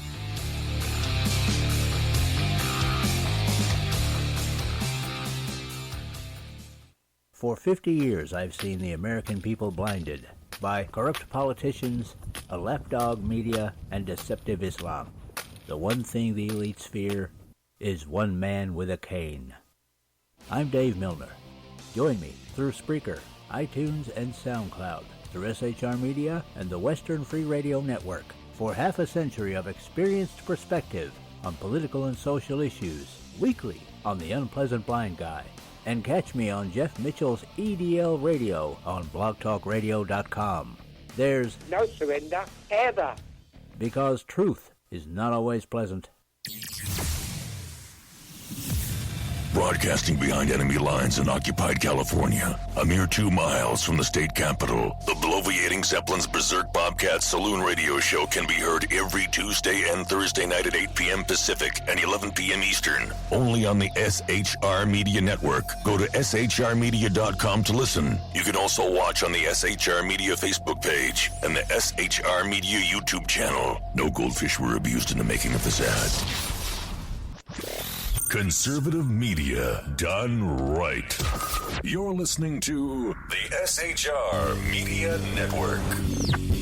Ladies and gentlemen, boys and girls, children of all ages, welcome back to the bloviating Zeppelin's Berserk Bobcat Saloon radio show, live and direct from the SHR Media. I'm sorry, the sumptuous and palatial SHR Media Studios. I'm being finger-wagged by Sackhead Sean. Make sure that you mention that. And this is the final 25 minutes of the show. Sackhead Sean is here. So I have to say hello to Sackhead Sean. Good evening. Great to see you, Signor. It is a pleasure to be seen. Or like if I were saying it in Italian, Signore. S-I-G-N-O-R-E. Signore. Or Irish, motherfucker. Yeah. Yeah, welcome. Welcome to you. And I'll use guys like you before. Yes, that is Sackhead Bald, and so it begins. Thank you, Alaskan. No. If you look, you can see a tuft of hair on him because you can see kind of the up front. Because of the darkness, you can't see the top of your head. You can see the headphone over it. Hey, speaking of which, are your headphones okay? Perfect. Up, down? Absolutely perfect. Okay, good. Nailed it. All right. Nailed it. And yeah, you know what? I'm used to it, though. You know what I mean? It's like saying the Titanic is only like a little sunk. You know what I mean? Well, like, it sank a It little only bit. has one hole in it. Yeah. It sank a little bit. And then maybe it sank a little bit more after that. Hey, I promised everybody that I would have a ton of happy stories, and I do. I have probably 50 tabs up here. Let's go. And I'm not even going to get to the bar hearings. There was bar hearings? Yeah, bar. Okay, you know where I'm going, though. Yeah. Okay. Yeah. I want. Yes. Just go ahead and say it. No. Do you want me to ask you? Yeah. Okay. All right. I would. The people have been foaming in order to hear you say, in your lovely patois, say these two words: Bar Harbor. Bar Harbor. Bar Harbor. Bar Harbor. How would you spell it? B-A-H-H-A-H-B-A-H. Bar Harbor. B-A-H. Bar Harbor. H-A-H-B-A-H. Harbor. Are you sure? You sure it's not H-A-B-B-A-H? You know what? I think that's the correct British spelling. Okay. Yeah, all right. but with the three. That's Old English. Yeah, the 3 is silent. Okay. I have so many bar hearing cuts to play. Yes. All from yesterday. Yes. And I'm going to get into there was nothing today because the house... wait. Oh, that's okay. If you think that I was going to play cuts from yesterday, you're wrong. This is a cut from today. This is Jerry Nadler, who had an absolute meltdown in his committee hearing. Let's just the gentleman from start Florida it here. is recognized for the purpose of an amendment. I'm playing this because these are your tax dollars at work. A reporting quorum being present, the question is on the adoption of the motion. This is Nadler. Pursuant to House Rule 11, Clause 2J, 2C. Those in favor say aye. Mr. Chairman. Opposed, no. Mr. Chairman. The ayes have it. The Mr. motion. Chairman. The ayes have it. The motion is Mr. agreed. Chairman, I seek recognition. The motion is agreed to. Unless You won't recognize Okay, well, I'm getting the blue members circle of of the death. committee. Here we go. Now we're back. You want to speak on this motion? Does anyone wish to ask for a recorded vote? Mr. Chairman, I've asked for recognition. If you're not allowing Clerk will report Republicans the result. if you're not Republicans, we're not didn't allowing vote on the Republicans to question. debate this motion. You're making it a kangaroo court here. We ought to be going by the rules and giving people a chance to debate. No wonder the AG doesn't want to come here and testify when you're running things without regard for debate. Thank you. Totally unfair. Thank In the middle you. of a vote, the clerk will report the result. Mr. Chairman, So I we get seek- no amendments. Hold on a second. The ranking, point of personal. Okay, let me cut to the chase here. I'm going to cut This about is the United States Congress. Yeah, I'm going to cut about a minute off of this because it really continues on like this. It was just a shit show. It was an absolute shit show. I'm going to fast forward by about a minute. The ruling of the chair on the motion to adjourn, which is a privileged resolution. Chairman, there were 15 ayes, 20. Mr. Chairman, I appeal.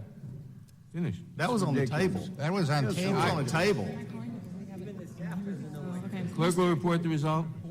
It was before it got. It sounds like a group of like 7-year-olds, yeah, trying to Mr. figure Chairman, out the there were rules 15 for hide and go seek. Like you can go down to the 15 street ayes, corner, 22 you can noes go on to the Mr. motion to Jones's table. backyard, Motion but to you can't go to table is Mrs. not Smith's adopted. backyard. Mr. Chairman.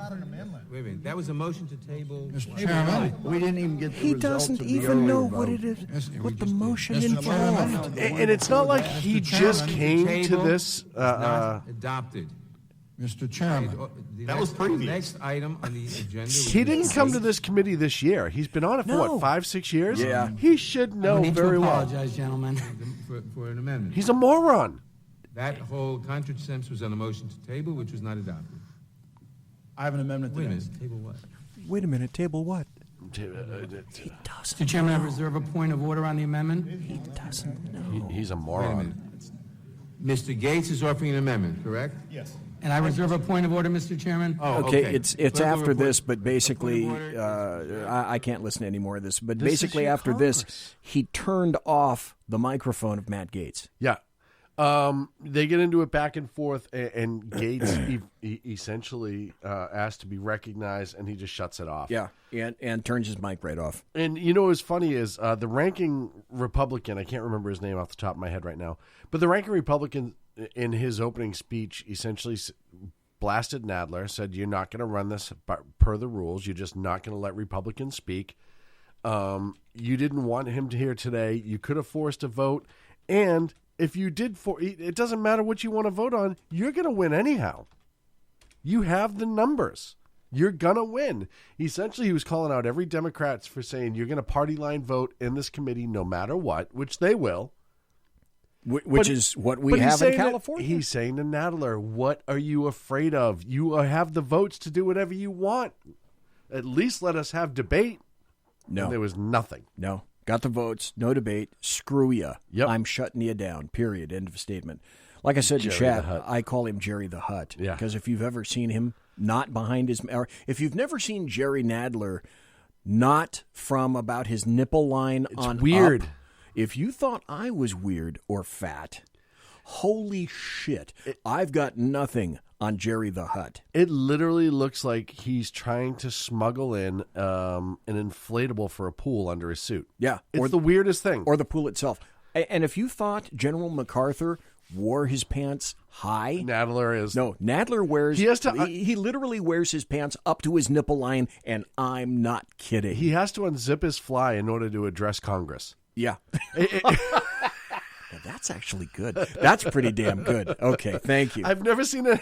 I know one person like that, but it's the strangest thing in the world. Look, all physicalities aside, because I'm not one to talk either. The simple fact of the matter is, the ranking House official. If somebody has his name, I can't think of his name right now. But the ranking, are you talking about the Republican? Yeah, the ranking Republican in there. The ranking Republican essentially said, "Look, he's not here because you're afraid of what he has to say, and you guys have nothing but BS to go off of. You're gonna push an agenda, and him you try to hide behind, we weren't going to have enough time in 5 minutes, and people's assistants or staff members want to ask questions. Okay, your Minority Leader Kevin McCarthy? Is that who you're talking about? The ranking House official on that committee, on the oversight committee. Oh, on the oversight. No, that I do not know. I do not know his name. And he's actually he's like, the Senate allowed everybody to get their questions in. They extended for an hour. Yes, at least they did that. Right. And he said, you're not even going to do that, and you're worried about everyone having enough time and all this BS, when the simple fact of the matter is you don't want him to testify. And that's what it comes down to. At least be honest. Yeah. That's what I appreciate about Bernie Sanders. He's honest. He'll tell you that he's a socialist as the day is long. Yep. Okay, let's get to some happy stories. Okay. Here's one. This is the first one, and I had to put this up in spot one. This is from wideopenspaces.com. Michigan man pops car hood to find 50 pounds of pine cones stored by a squirrel. It might be time to thin the squirrel population when you find stuff like this. Just saying. A photo under the hood of a Michigan car is going wildly viral after a Michigan man found 50 pounds of pine cones squirrels had stashed away in his car. MLive.com reports that Gaylord's Kellen Moore found the surprise under the hood of his Dodge Journey last week after noticing... He drives a Dodge Journey. Yeah, I know. Poor guy.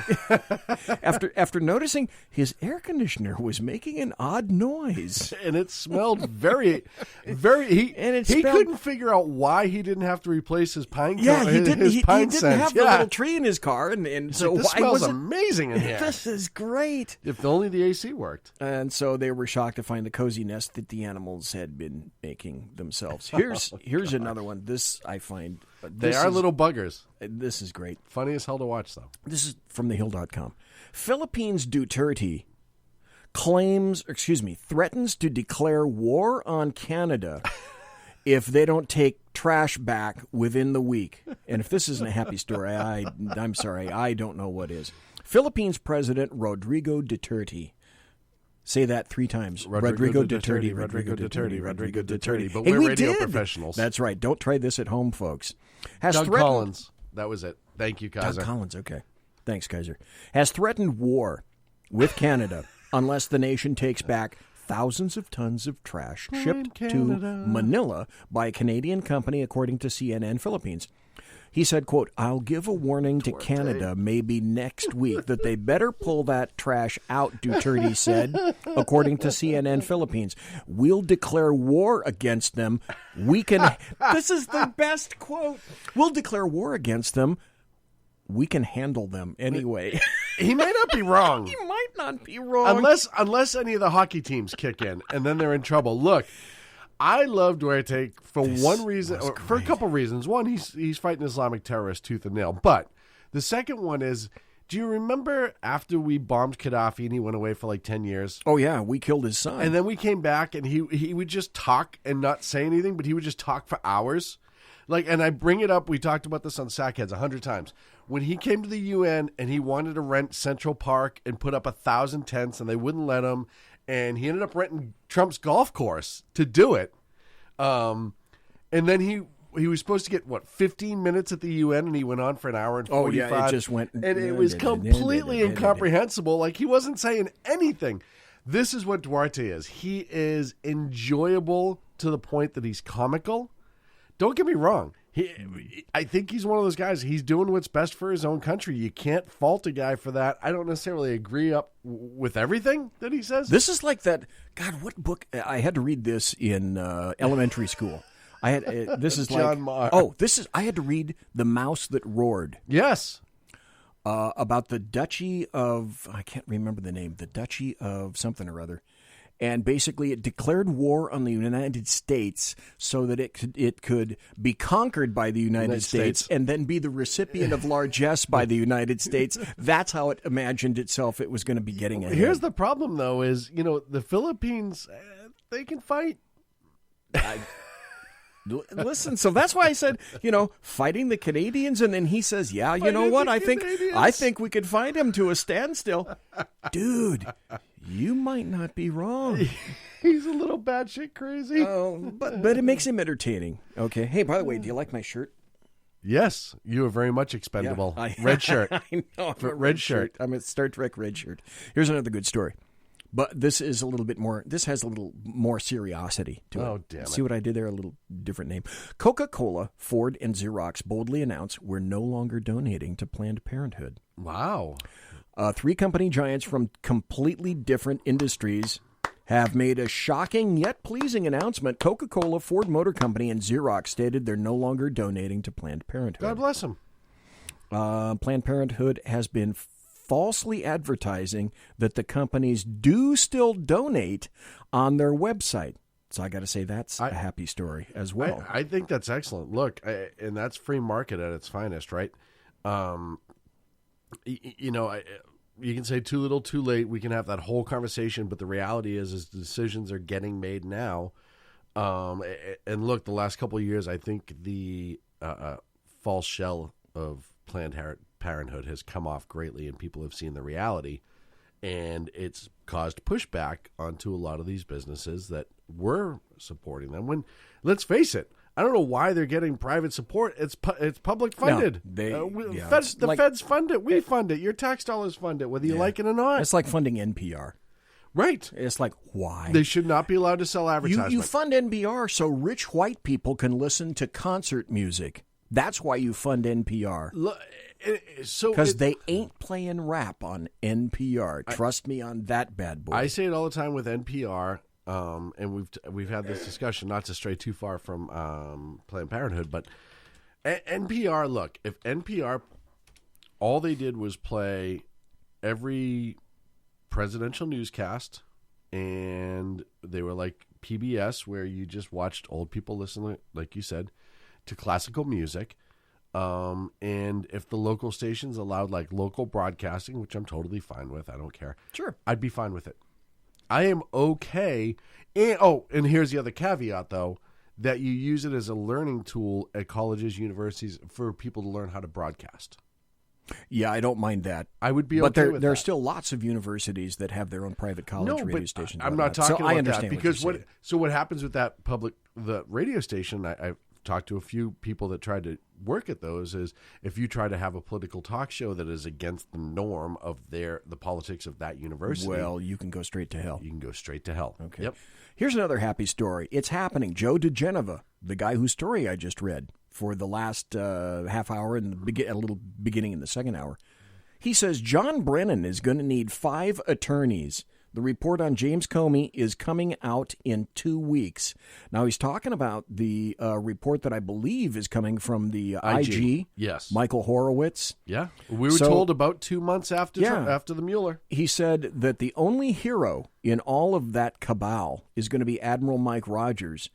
Admiral Mike Rogers, by the way, in charge of the NSA, for people who don't know that. Right. And the people who may not know, the NSA has sort of historically been controlled by admirals or generals in the military, just so that you know, who not only slipped into the Trump Tower after the election but told Trump the truth, but he'd gone to the FISA court and told them. Joe DeGenova is saying Admiral Mike Rogers went to the FISA court and told them who the culprits were, and to stop the madness. According to DeGenova, the FISA court had already turned the information over to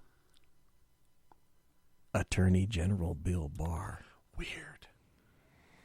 So, folks. Well, and so this is going to have I think the IG report's going to be bigger than the Mueller report as far as who it points at. Now, we know the IG can't prosecute. We understand he has no powers of that. But the U.S. District Attorney's Office can. Based off of his investigation, they can launch their own investigation. They can use his investigation as evidence, and they can present and indict. Oh, you know what? I found an audio cut. This is one of those smaller audio cuts, so I don't know if it's going to play. It doesn't go directly through YouTube, but let me see if I can find DeGenova talking about this. I think it's about Whitewater Independent Counsel. 3 minutes. So let me start with you. Bob okay, Woodward, this is Huckabee, Mike who's Huckabee. no Trump fan, for sure, and certainly not a card-carrying member of the Republican National Committee, basically was saying this was the work of John Brennan. Well, there's no doubt this is pretty simple stuff for career prosecutors like Rudy and myself. It has been evident from day one that there was a brazen plot to exonerate Hillary Clinton illegally, and then if she lost the election, to frame Donald Trump. Yes. This dossier was a knowing part of that. It was created by Hillary Clinton. It was created knowingly by John Brennan as part of a scheme to do everything they could to harm Donald Trump. The problem for Brennan and Clapper and Comey and Baker and all of them now is that the FISA court has already communicated with the Justice Department about its findings.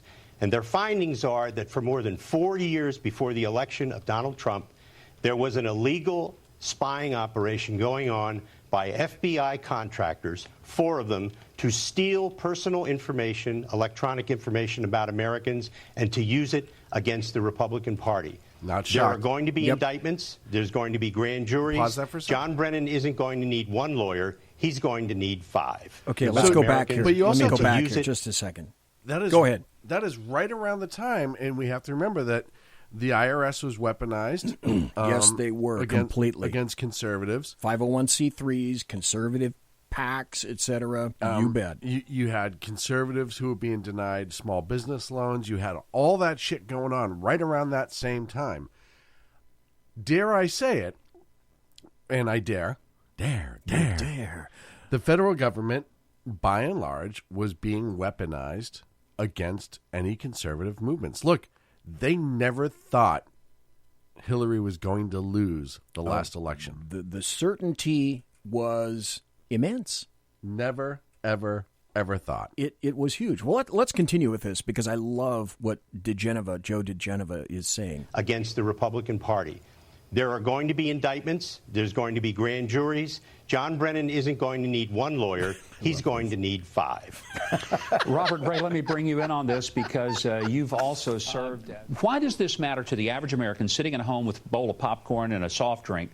Why does it matter to them what happens in this entire investigation? Because it's about the rule of law and privacy. Thank you.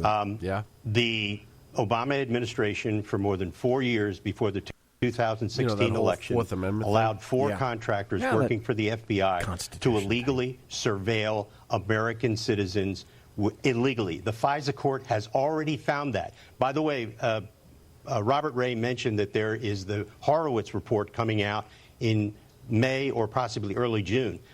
There's another report that everybody has forgotten about involving James Comey alone. That will be out in 2 weeks. That report is going to be a bombshell. It's going to open up the investigation on a very high note, and there will be criminal referrals in it. The FISA court abuse is the center of this entire abuse of governmental power. It was weaponized. Yes. I said it. I've said it before. I said it at the beginning of the show, and I'll say it again. This revolves around the fruit of the poisonous tree doctrine, and it's all about the FISA warrant and how the FBI crafted that affidavit, submitted it to the FISA court. It was predicated upon bullshit and lies, upon information that was paid for by the DNC, by Hillary Clinton, and also by the FBI itself.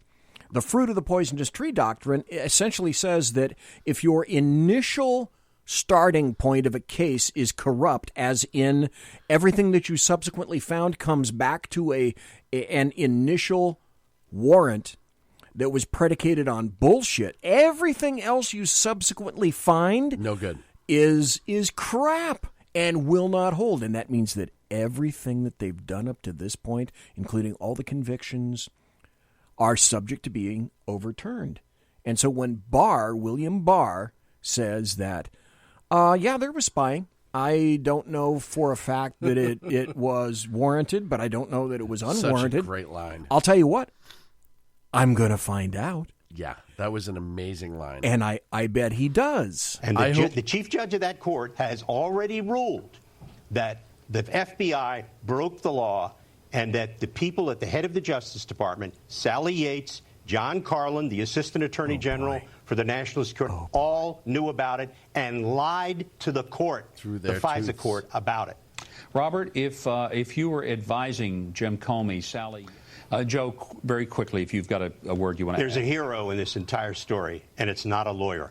All the bad people in this story are lawyers. There's a hero. His name is Admiral Mike Rogers. He was the head of the National Security Agency. He discovered the illegal spying. He went personally to the FISA court and briefed the chief judge and worked with her for months to uncover the people who did it. The FISA court has already been told and has already told the Justice Department who lied to that court, and that has been given to Bill Barr already. Very powerful.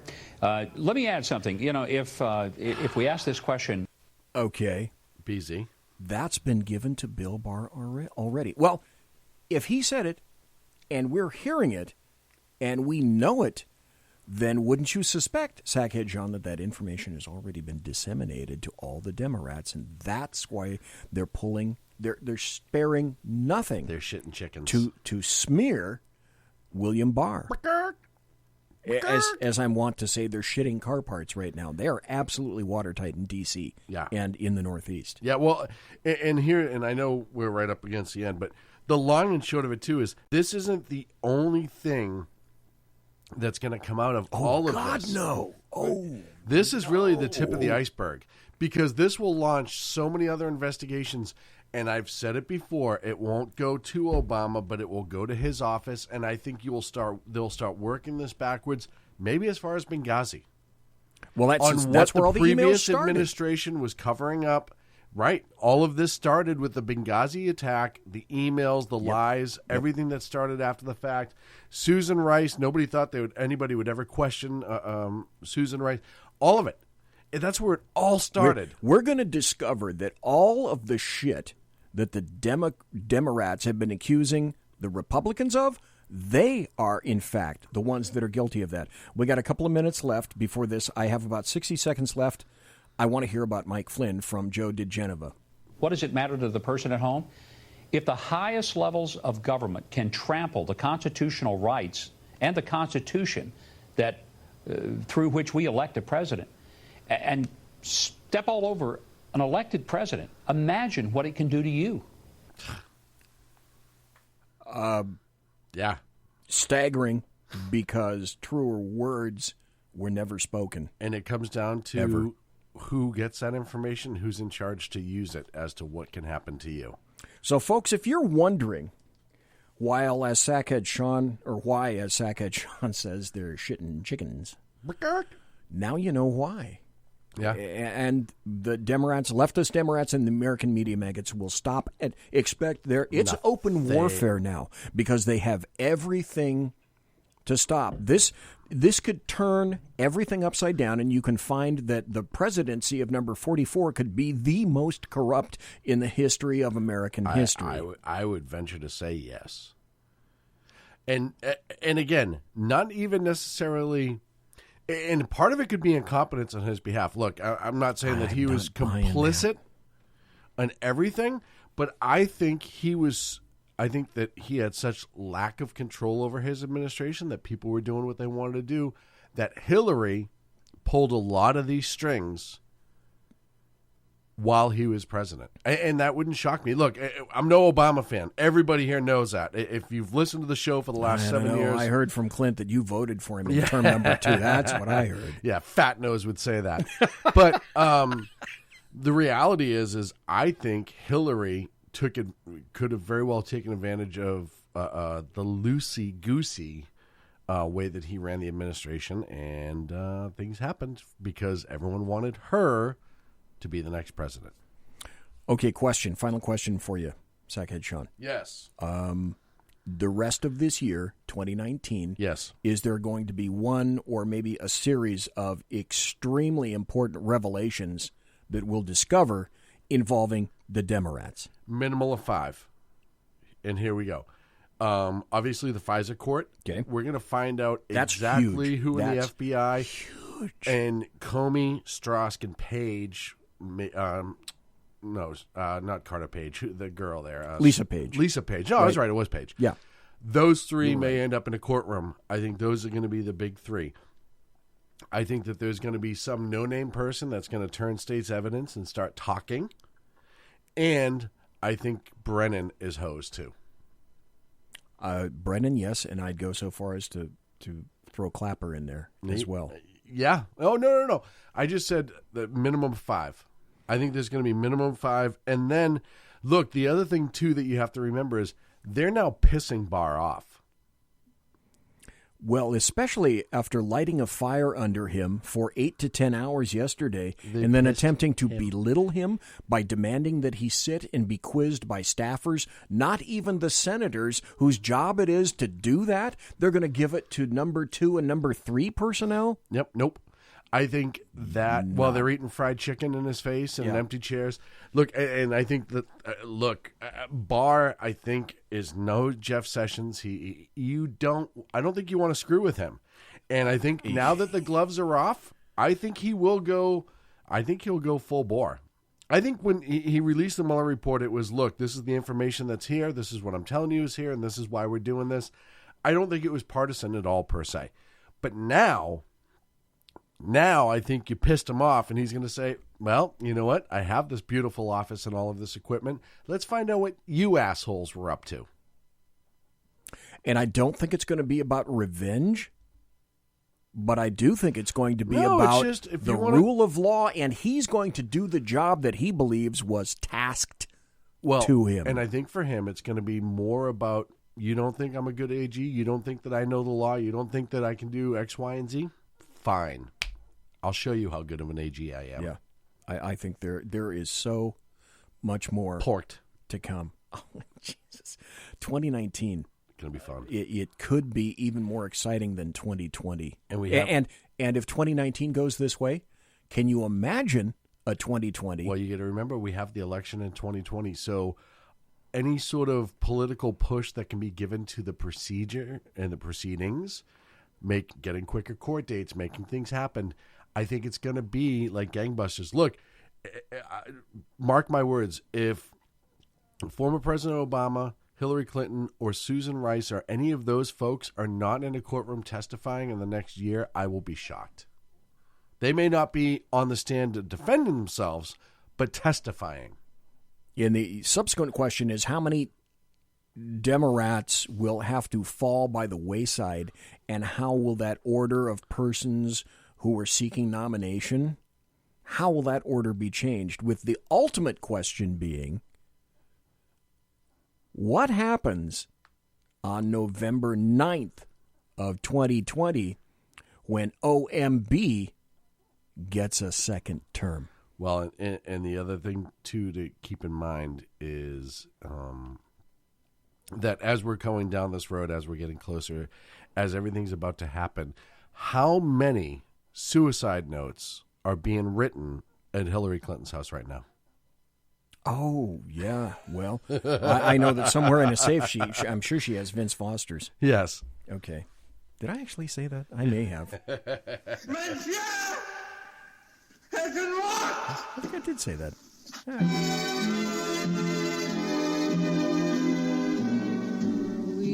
Ladies and gentlemen, boys and girls, children of all ages, thanks for listening to the Bloviating Zeppelin's Berserk Bobcat Saloon radio show, live and direct right here on the SHR Media Network. If you want to contact me, you can find me on Twitter at BZEP, at BZEP, and on my blog at bloviatingzeppelin.net. Thanks to the Redcon One Media, Big Sarge, for simulcasting my show tonight. And promotional consideration, of course, is by the Lockheed Martin Skunk Works, and, of course, the Boeing Company. If it ain't Boeing, I ain't going. And by Pratt & Whitney Engines, Thrust, you can trust. Tiaras by My Little Pony. Thanks to my personal KC-135 Kettle One refueling team, with whom I will be consorting in less than an hour. And thanks to you and you and you and you and to Sackhead Sean. Yes, you. And to everybody listening live, everybody who was in chat, everybody listening on Redcon, Big Sarge, SHR Media, and to everybody listening in podcast. It's a great weekend coming up. So I say to you, have a great weekend. God bless. Take care. Be safe.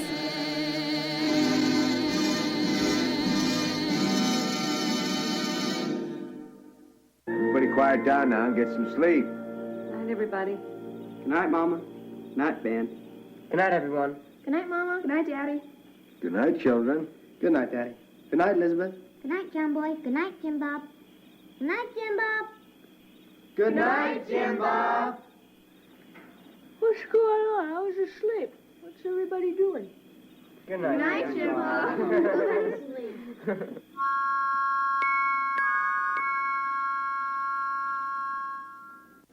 Good night, and good luck.